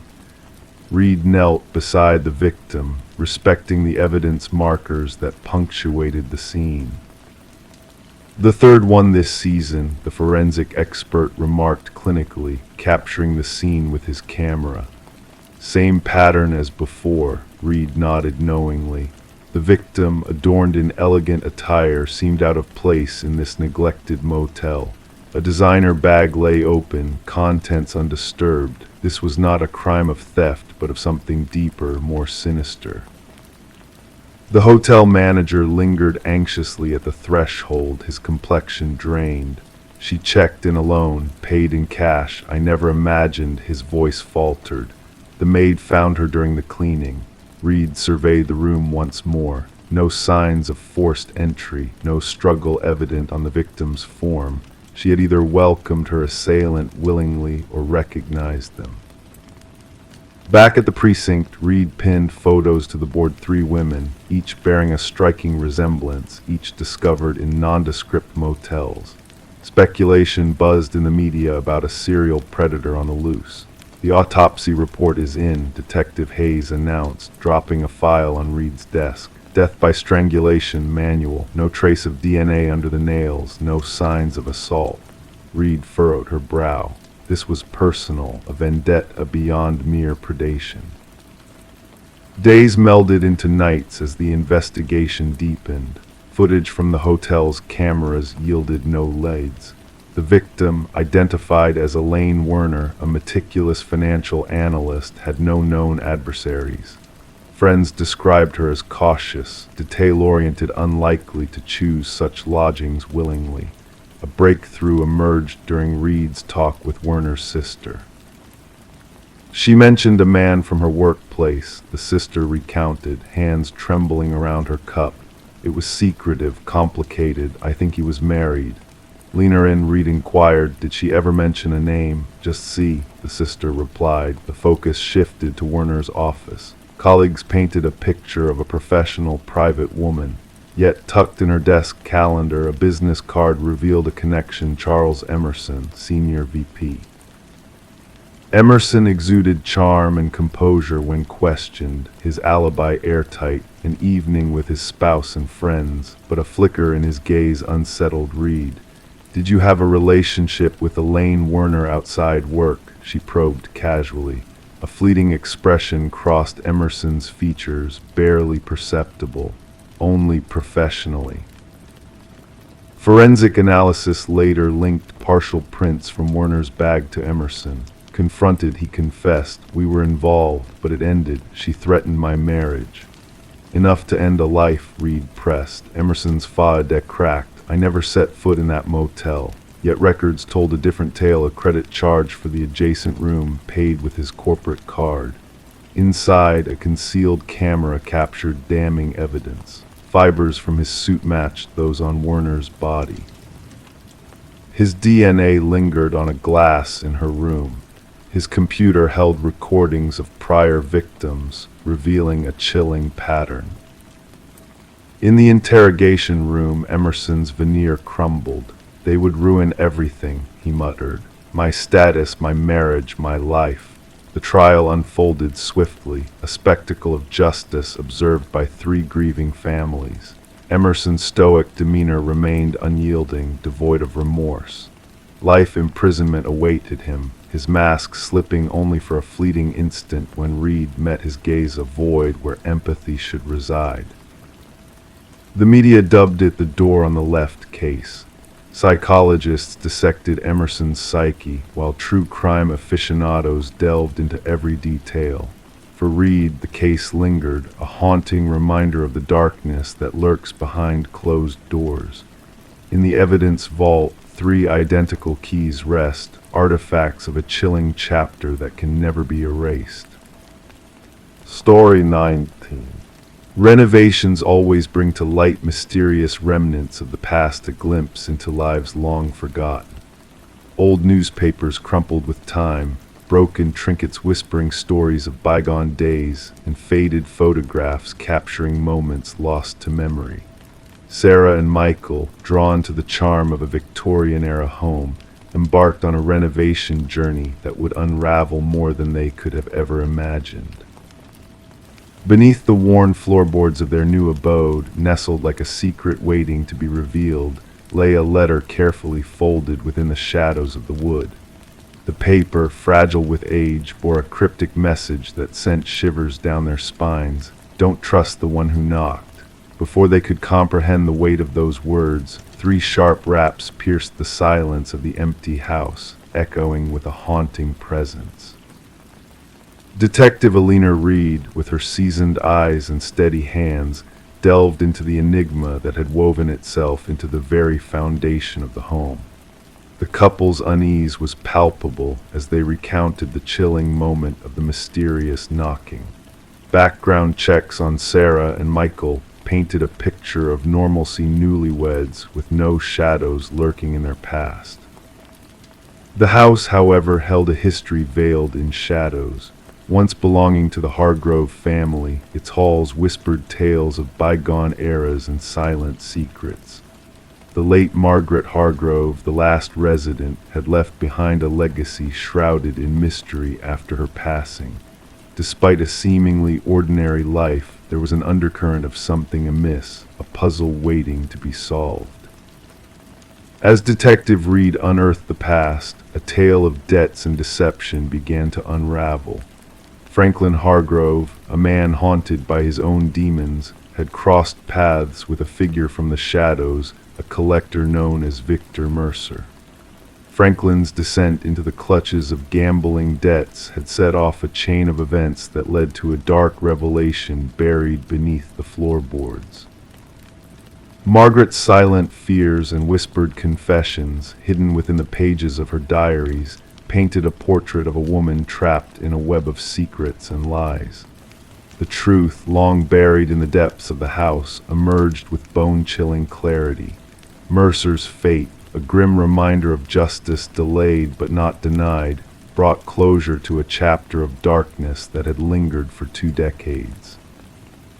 The house, now a silent witness to the shadows of its past, stood abandoned as Sarah and Michael chose to part ways with its haunted history.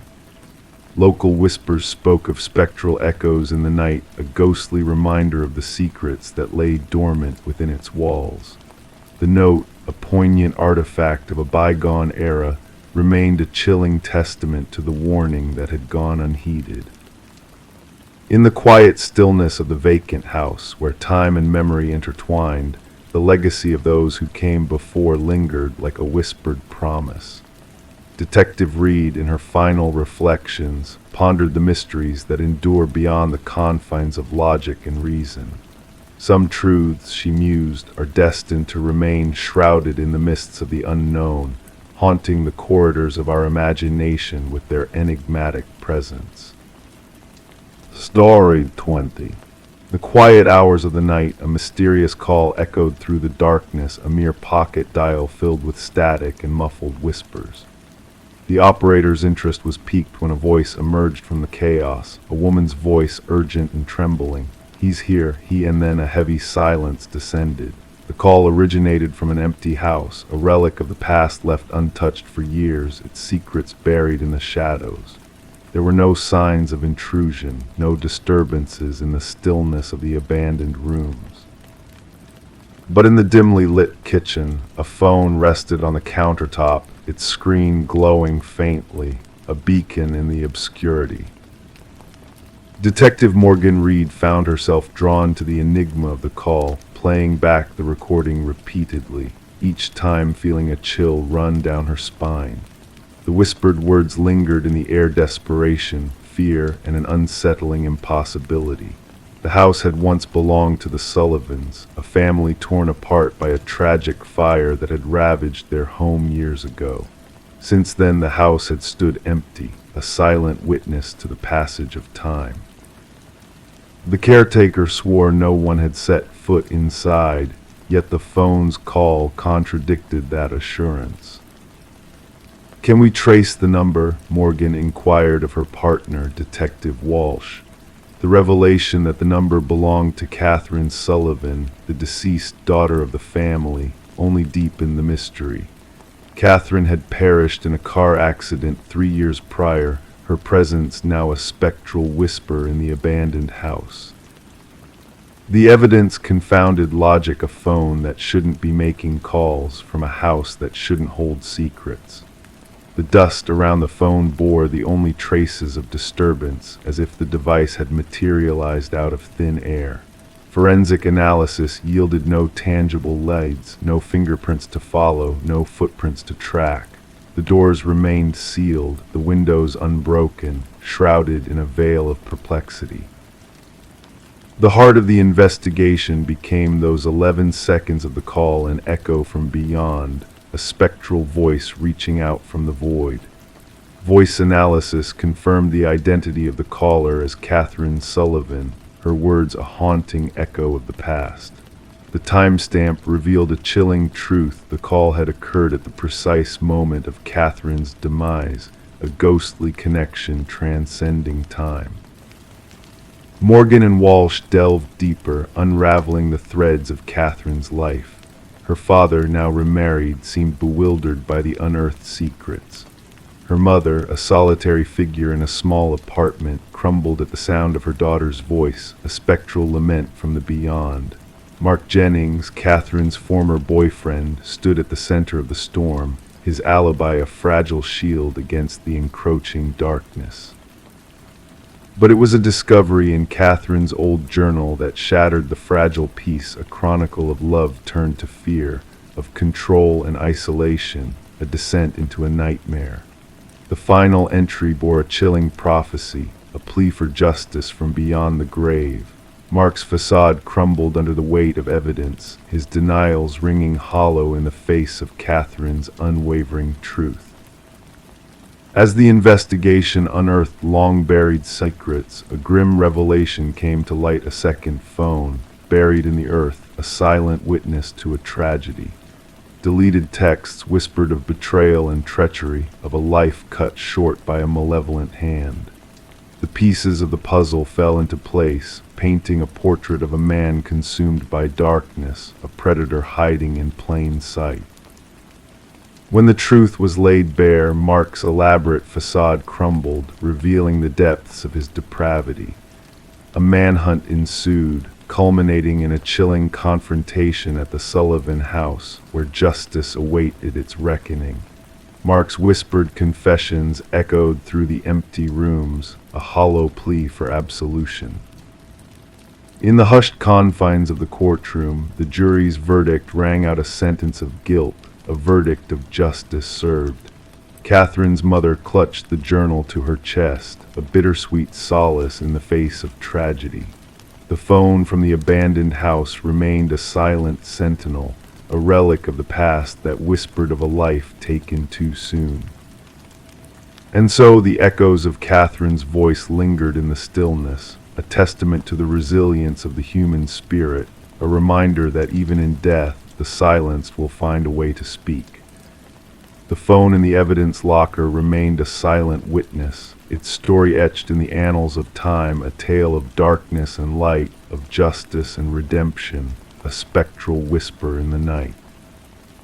Story 21. The tale of the new homeowners began with a peculiar occurrence: the crackling of the old intercom system in the dead of night.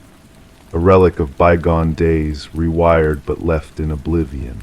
The husband, plagued by curiosity, finally pressed the button one fateful night. A whisper, like a ghostly echo, crackled through the ancient speaker. "Why did you come back?" His hands trembled as he recoiled in shock. His wife, standing behind him, denied speaking those words.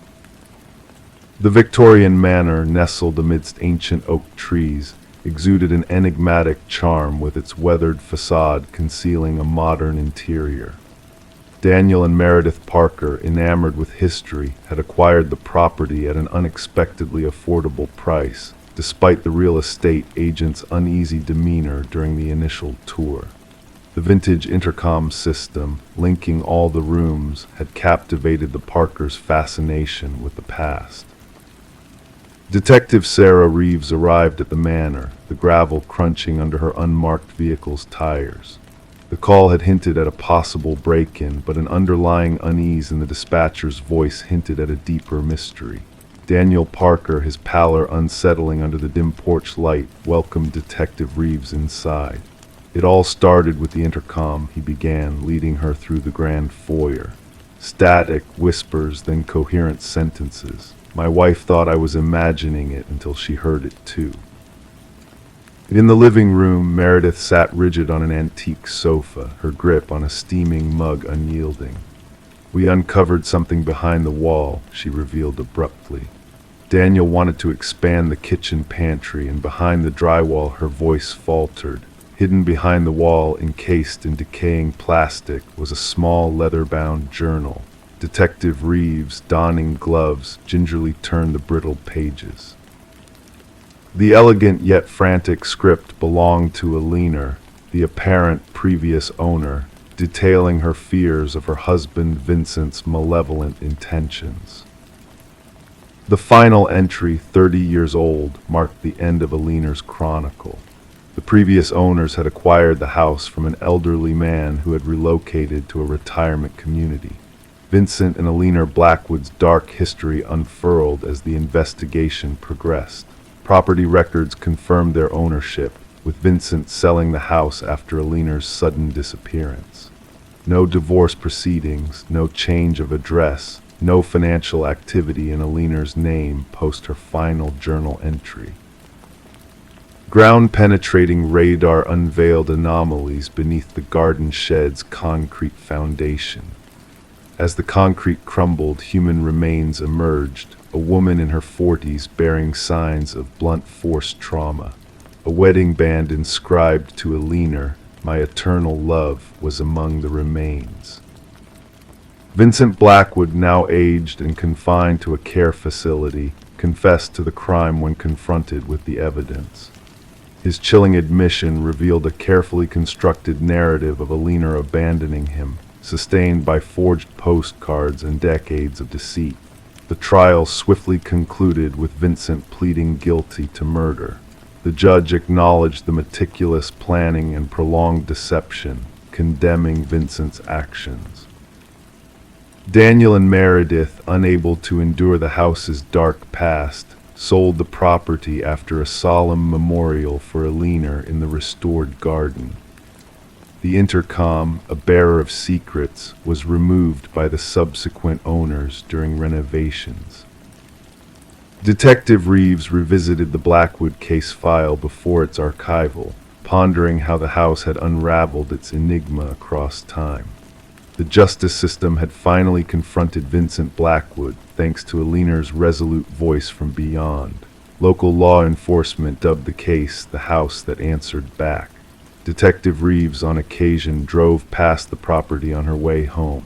She never halted but slowed down, the window partly open, attuned to whispers carried by the wind. Story 22, The Discovery. In the quiet depths of the attic, hidden beneath a worn blanket, they stumbled upon it. A porcelain doll, ancient and fragile, with eyes of a deep, unblinking blue. Sarah and Michael, the young couple who had purchased the Victorian house at auction, were taken aback by its unexpected presence. They chuckled nervously, dismissing it as just another piece of forgotten history. That night, a subtle unease lingered in the air as they retired to bed. The stillness seemed to stretch endlessly, wrapping around them like a heavy cloak. And come morning, the doll was no longer nestled in the attic shadows. It had silently moved to perch at the foot of their bed, a silent sentinel in the dim light. Detective Rachel Winters, a keen investigator with a sharp mind, was called to the scene on a crisp autumn morning. Inside the master bedroom lay a female victim, her form arranged in a chillingly unnatural pose, eyes wide with a frozen terror. In the hallway, the male victim appeared as if caught in a desperate attempt to flee an unseen horror. With meticulous care, Detective Winters observed the scene, noting the deliberate arrangement of the bodies, as if they were mere dolls in a macabre display. The absence of any signs of struggle or forced entry only deepened the mystery shrouding the tragedy. As the investigation unfolded, whispers of strange occurrences within the house began to surface. Neighbors spoke of shadows moving behind curtains where no one should be, and ghostly laughter echoing through the empty halls in the dead of night. Each tale added a layer of disquiet to the already perplexing case. Forensic experts combed through the house, uncovering traces of antique fabrics and the absence of any foreign DNA or prints. It was as if the perpetrator had left no tangible mark, existing only as a phantom presence lingering in the shadows. Delving into the history of the property revealed a chilling pattern of unexplained deaths spanning decades. 3 previous owners had met mysterious ends, each case shrouded in eerie inconsistencies and whispers of the supernatural. A connection began to emerge, one that led back to a renowned doll maker who once called the house his home. The dollmaker's tragic past, marked by the untimely death of his daughter under suspicious circumstances, cast a haunting shadow over the investigation. Rumors of his unorthodox methods and the whispered secrets of binding spirits to his creations painted a picture of dark arts woven into the very fabric of the house. As Detective Winters delved deeper, she unearthed a series of old photographs hidden beneath the attic floorboards. Among them, a chilling image stood out, a doll, eerily identical to the one discovered by Sarah and Michael, appearing to shift positions between each frame as if possessed of a life of its own. Infrared scans of the walls revealed ghostly handprints trailing from the attic to the master bedroom, along with a mysterious residue that defied classification. The truth seemed to elude them, slipping through their grasp like mist. A chance encounter with a distant relative of the dollmaker unveiled dark family secrets, hinting at rituals that transcended the boundaries of the living world. The line between reality and nightmare blurred as whispers of animated dolls and bound spirits danced on the edges of perception.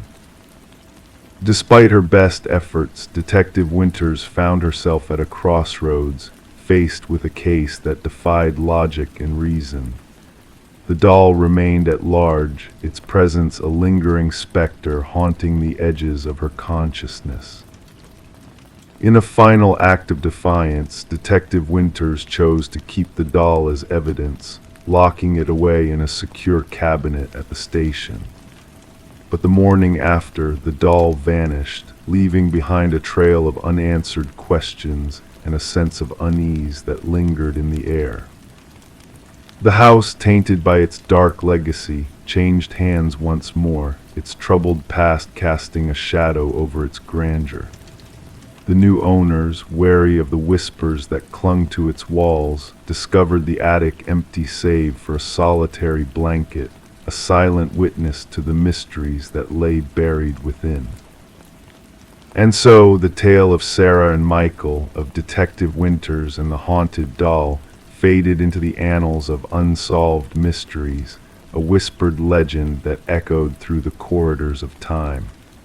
The truth remained elusive, a ghostly presence that refused to be laid to rest. As the years passed, the house stood silent and still, its secrets locked away in the attic, waiting to be discovered by those brave enough to seek the truth. And on quiet nights, when the world slumbered and the shadows danced, a faint laughter would drift on the wind, a reminder of the darkness that lurked within the heart of the old Victorian house. Story 23 appeared in the post, wrapped in a simple envelope with no sender's details. A lone brass key weathered by time. The homeowner couldn't place it, but there was a strange sense of familiarity about it. Trying it in every lock she owned, no door budged. It didn't belong to her.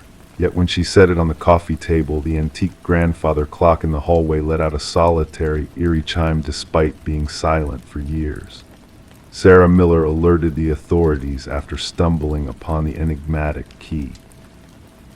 What seemed like a peculiar coincidence swiftly unraveled into one of the most unsettling criminal inquiries the serene suburban area had ever witnessed.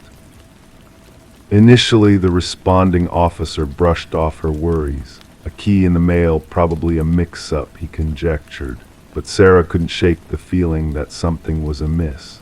Reluctantly, the officer took the key as evidence, mostly to pacify her, sealing it in a small evidence bag that would later become pivotal in a sprawling investigation. Detective Robert Harmon received the case dossier during the morning briefing. A seasoned investigator with a special victims unit, he possessed a knack for sensing cases that would spiral beyond their seemingly innocuous beginnings. The brass key sat on his desk, unassuming yet oddly disquieting. Background checks on Sarah revealed no criminal past.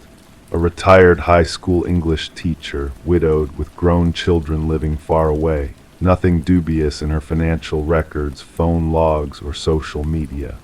She seemed just as she claimed, an unwitting recipient of something unusual. The forensic team found only Sarah's fingerprints on the key. The envelope yielded nothing but a standard postmark from the regional distribution center. No DNA, no trace evidence. The key itself was a common Schlage, well used and likely several years old. The breakthrough arrived unexpectedly when Detective Harmon decided to run the key's unique bidding pattern through the department database. A cold case from 7 years prior had documented an identical key pattern linked to a storage unit where investigators discovered blood-stained carpet, cutting tools, and photos of unidentified women. The original investigation had hit a dead end due to insufficient evidence to pinpoint a suspect. Harmon delved into the dusty case files. The retired detective who had handled the case was long gone. The storage unit had been rented under a false identity, paid in cash. Surveillance footage had been overwritten. The evidence collected had produced partial DNA samples, but no matches in any criminal database. The photos retrieved from the storage unit depicted 5 different women, all appearing unconscious. Only 3 had been identified during the initial investigation, all reported missing but never found. Their cases remained open, classified as suspected homicides with no bodies recovered. Sarah didn't recognize any of the women in the photos. As the investigation progressed, she grew increasingly uneasy, fortifying her home with new locks and a security system. The lingering question, why send her this key? Harmon ordered a fresh analysis of the original evidence using newer methods. The partial DNA sample was expanded and cross-referenced through genealogical databases, resulting in a distant familial match, a second cousin twice removed from the suspect. Tracing back through family trees, investigators honed in on Harold Jenkins, who had resided just 2 streets away from Sarah until moving 6 years ago. His current whereabouts were a mystery. Further probing unveiled that Jenkins had been a substitute teacher at the same school where Sarah taught, though their interactions were scantily documented. His work history was sporadic, marked by unexplained gaps and frequent relocations. Nothing unusual turned up at his former residence upon inspection. Neighbors described him as unassuming, keeping to himself a common narrative that often follows revelations about predators concealed in plain sight. The burning question remained unanswered. Why send the key now? Why to Sarah Miller? Harmon posited it could be a trophy, a warning, or perhaps a grim invitation. The hunt for Jenkins escalated. His driver's license had lapsed, no credit card activity, no tax filings. The digital traces people usually leave behind were conspicuously absent, hinting at a deliberate effort to remain untraceable. The true horror of the case unfurled when authorities probed a small cabin registered to Jenkins' late mother. Beneath the worn wooden floorboards, investigators stumbled upon a hidden chamber accessible only through a trapdoor.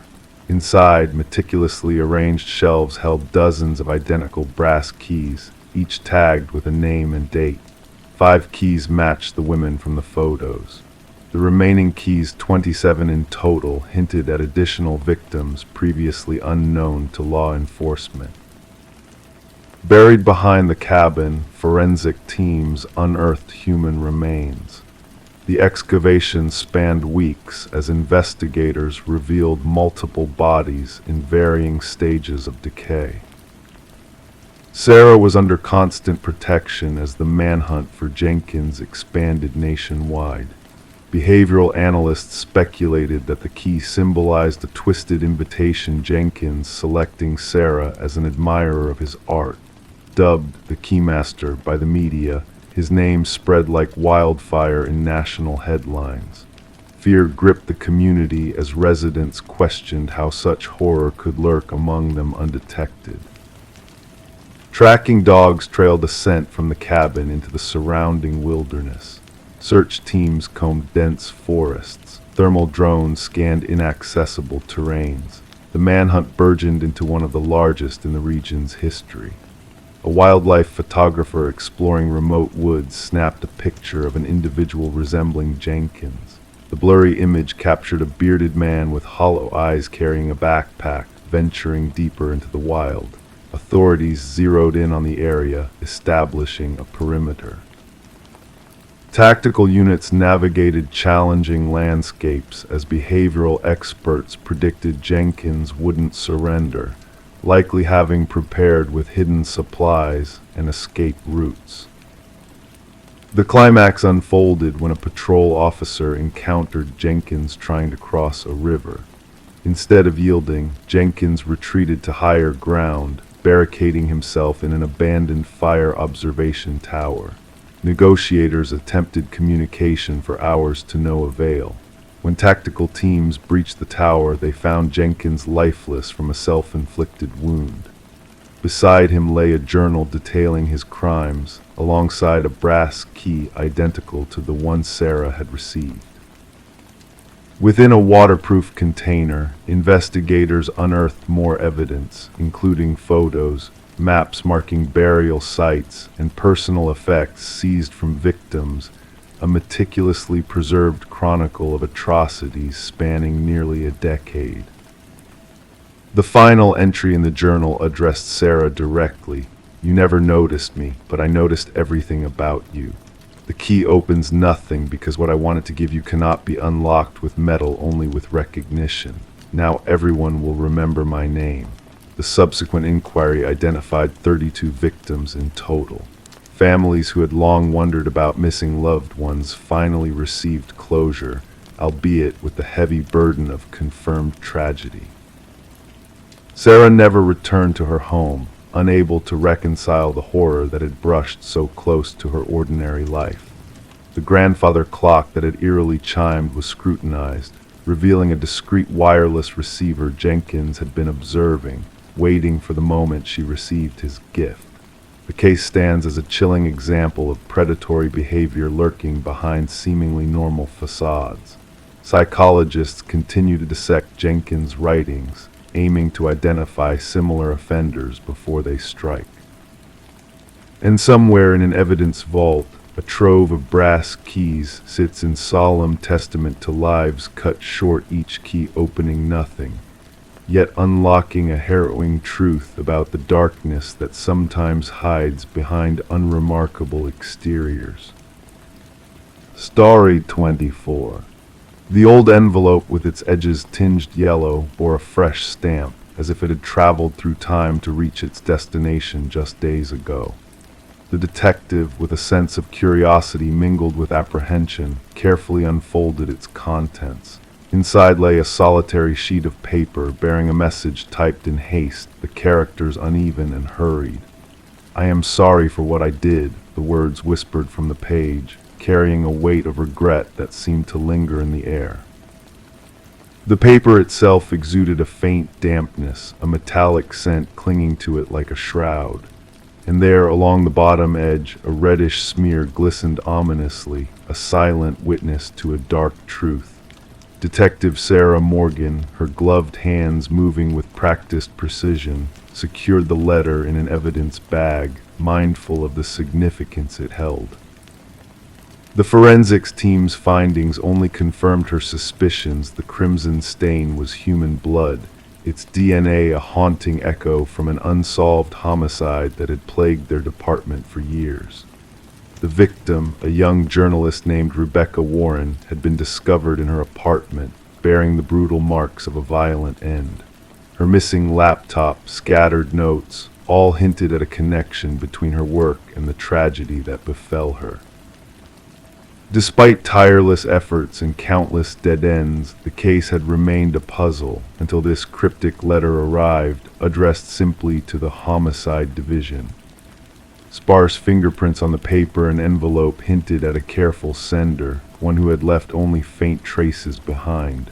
The postmark, a solitary clue in a sea of uncertainty, beckoned the team to unravel its secrets. As Detective Morgan gathered her team in the dimly lit briefing room, shadows cast by crime scene photos danced across the walls, a silent chorus of unsolved mysteries. Pinning the letter's image at the heart of their investigation board, she declared, "This changes everything. Our perpetrator shows remorse." Detective James Chen, her steadfast partner in this relentless pursuit of justice, offered a different perspective. "Or perhaps it's a facade, a cruel game of deception," he mused, his eyes locked on the enigmatic message before them. The unique typewriter impressions, a relic from a bygone era, led the team on a trail of antiquity, searching for a machine long forgotten yet still lingering in the shadows. As they delved deeper into Rebecca's life, her dedication to uncovering truths, her fearless pursuit of justice, painted a portrait of a woman unafraid to challenge the powerful. Her unfinished investigation into a wealthy family's dark secrets hinted at a motive buried deep within the folds of privilege and deceit. Interviews with her loved ones revealed whispered fears, hidden truths, and a trail of breadcrumbs leading to a chilling revelation. With each passing moment, the web of lies unraveled, exposing hidden alliances and betrayals lurking in the shadows. And then, as if the darkness itself sought to confess, a second letter arrived, bearing the same macabre signature, a typewriter's whispered secrets, a crimson stain of guilt. She knew too much, the words echoed, a chilling confession of sins long buried. The trail led to the opulent mansion of the deceased patriarch, where shadows danced in the flickering candlelight, whispers of the past echoing through its hallowed halls. The eldest son, Richard, his demeanor polished, his words rehearsed, became the focal point of their inquiry. His collection of vintage typewriters, a silent witness to his hidden desires, spoke volumes in the language of evidence. The revelation of a hidden room, a treasure trove of incriminating clues, sealed his fate in the eyes of justice. And yet the true architect of deceit remained concealed, a puppet master pulling the strings from the shadows. Alina, the youngest daughter, with her quiet demeanor and watchful eyes, held the key to unlocking the final truth. Her betrayal of trust, her complicity in a deadly game, shattered the illusion of innocence. The courtroom, a stage set for the final act of justice, bore witness to the unraveling of a carefully woven tapestry of lies. The recording, a damning echo of whispered conspiracies, laid bare the sinister truth lurking beneath the surface. Richard's protestations of innocence crumbled like dust in the wind, his facade of composure shattered by the weight of damning evidence. As the gavel fell, sealing his fate, a sense of closure washed over the courtroom, a bittersweet reminder of lives forever altered by the cruel hand of fate. And as Detective Morgan stood before Rebecca's grieving parents, her gaze filled with unspoken sorrow, she knew that justice, though delayed, had finally found its mark.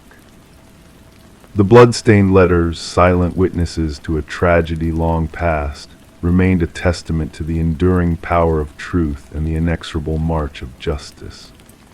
In the stillness of the night, as shadows danced on the walls and the echoes of the past whispered in the darkness, the case of Rebecca Warren stood as a beacon of hope, a reminder that even in the darkest of nights, the light of justice will always find a way to pierce the veil of darkness.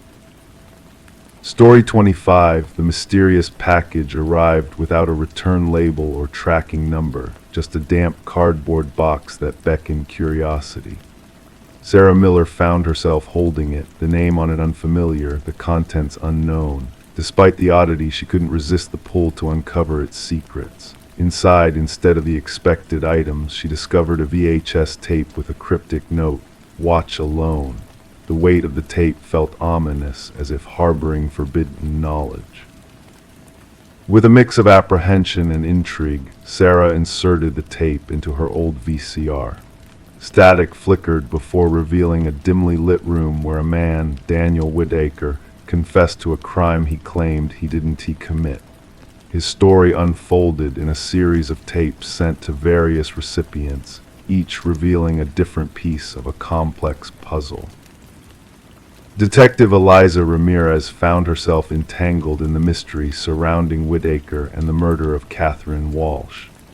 As she delved deeper, she uncovered a web of deceit involving a powerful pharmaceutical company, PharmaCorp, and a whistleblower case that pointed to a sinister cover-up. The evidence against Whitaker seemed too perfect, too neatly arranged to be true. The more Ramirez dug, the more she realized that the truth was far from what it seemed. Sarah received a second package filled with incriminating documents that exposed the dark secrets of PharmaCorp and confirmed Catherine's suspicions. With the help of Ramirez and other recipients of the tapes, they followed Whitaker's trail of breadcrumbs, leading them to a storage unit that held the key to unraveling the conspiracy. Inside, they found irrefutable evidence of framing and corruption at the highest levels.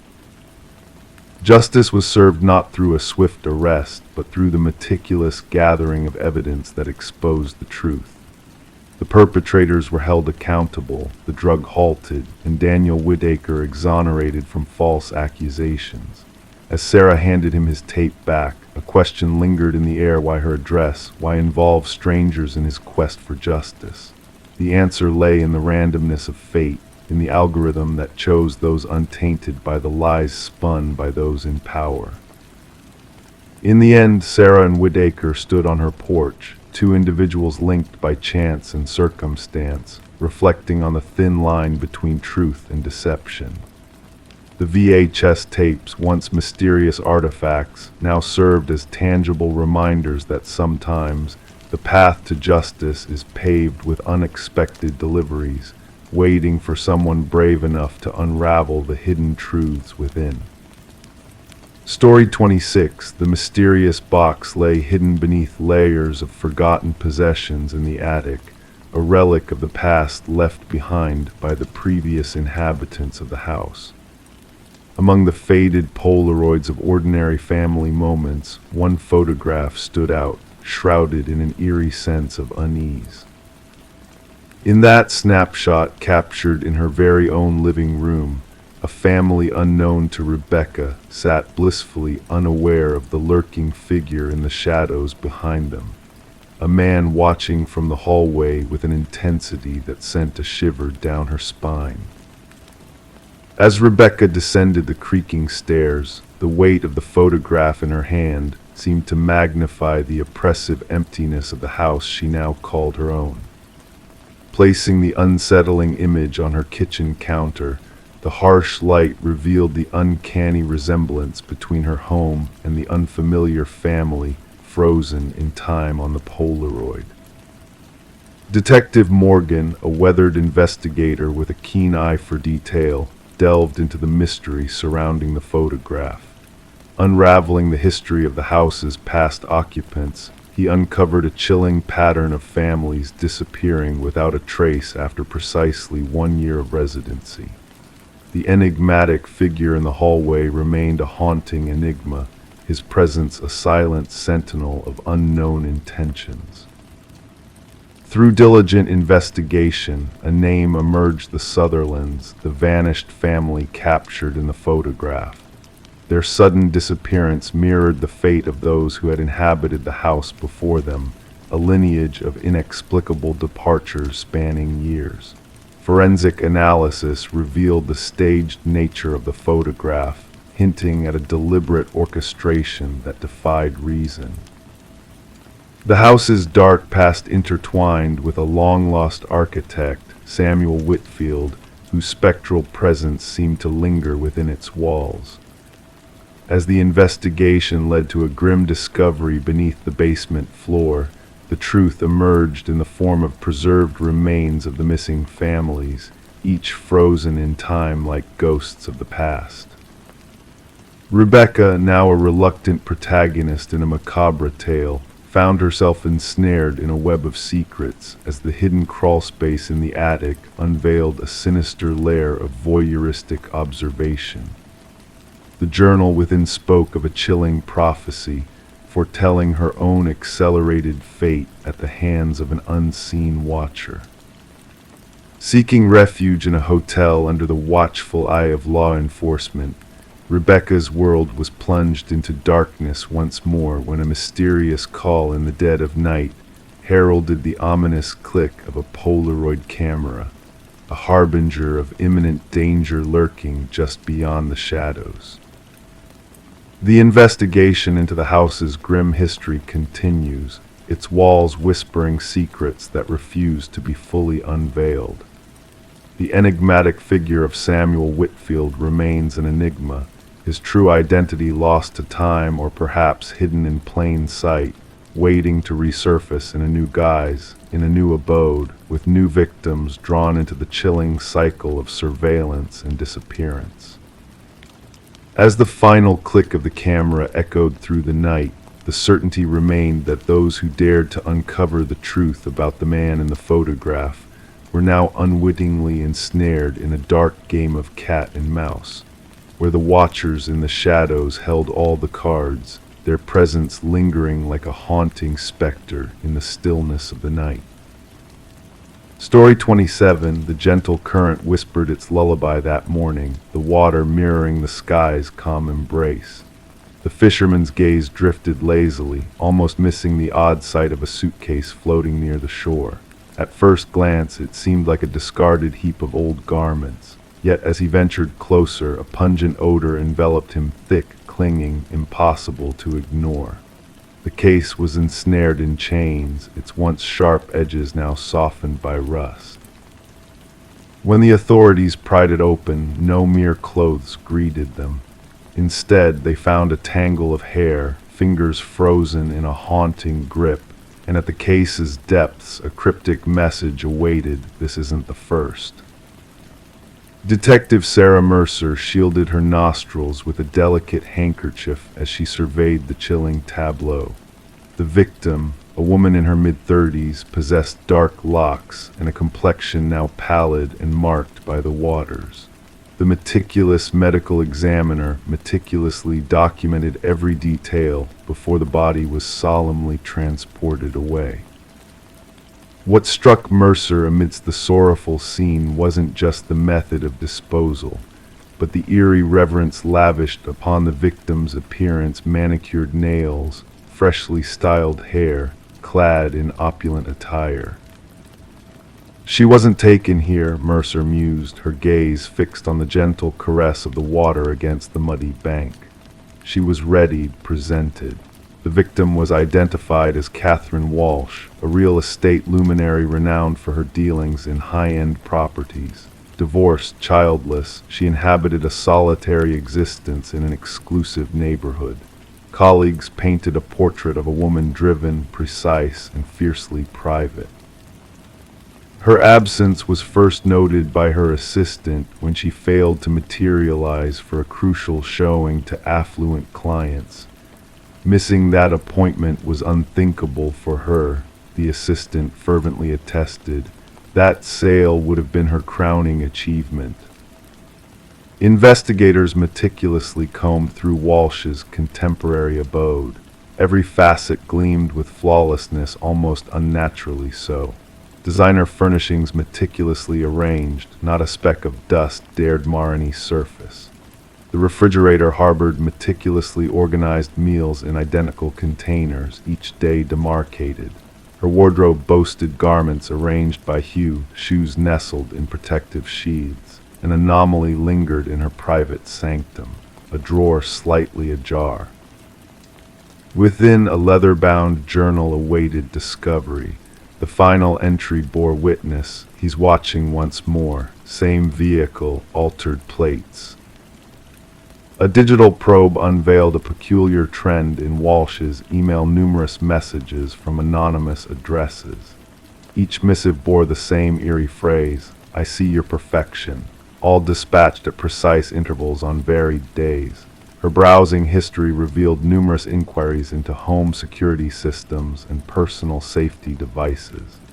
Mercer drew a connection between these revelations and the intricate display at the crime scene, the meticulous arrangement, the presentation.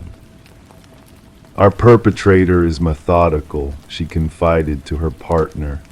"This wasn't a crime of passion. This was an orchestrated ritual." A breakthrough emerged from an unexpected quarter. A local pawnbroker recognized Walsh's distinctive emerald necklace, absent from her belongings. The individual who had pawned it was a familiar face: Michael Linden, an unassuming maintenance worker. Surveillance footage chronicled Linden's repeated visits to Walsh's residence over months, sometimes with his maintenance cart, other times without, always during moments of her absence while showcasing properties. Linden's modest apartment yielded a trove of unsettling secrets. The walls adorned with snapshots of Walsh and other women, each bearing a striking resemblance, each captured without consent. Some portraits were marred with red slashes. Walsh was but the third. Concealed behind a false panel in his closet, investigators stumbled upon a shrine. Possessions belonging to each victim meticulously arrayed: a hairbrush with stray strands, tissues stained with lipstick, receipts, keys. A slender notebook accompanied each collection, chronicling daily routines, preferences, habits. A chill descended in the interrogation chamber when Linden was brought forth. Clad in pristine attire and speaking in hushed tones, he exuded an aura of innocence. Yet when confronted with the evidence, his countenance remained unchanged. "They were flawed," he eventually intoned, his voice devoid of inflection. "They projected an illusion of flawlessness, but I saw past it. Catherine's left drawer was always in disarray. She missed a spot while applying her lipstick. Her perfection was a charade." The quest for the two victims alluded to in Linden's note led investigators to remote locales where two additional cases were unearthed. Inside lay women bearing resemblances to Walsh, both real estate agents who touted their meticulous attention to detail. During his trial, Linden sat motionless, his visage a mask as prosecutors delineated his modus operandi. He had shadowed each woman for months, assimilating their routines, infiltrating their homes, absorbing their lives. Upon seizing them, he sought to correct what he perceived as their imperfections, coiffing and styling their hair, applying makeup with precision, garbing them in finery before extinguishing their light. The families of the victims bore witness in silence as the judge decreed a life term without hope of release. For Detective Mercer, the case was officially sealed, yet enigmas lingered. What had catalyzed Linden's fixation on these select women? What inner blemish was he striving to efface through these atrocities? The river maintained its languid journey downstream, its waters eventually purged of all traces. However, within the precinct, upon Mercer's desk, rested duplicates of those disquieting notebooks, a reminder that within the veneer of everyday existence, shadows may lurk beneath the surface. And sometimes, the gravest threats manifest in the guise of the unassuming, watching, waiting for a single imperfection to betray their malevolent intent.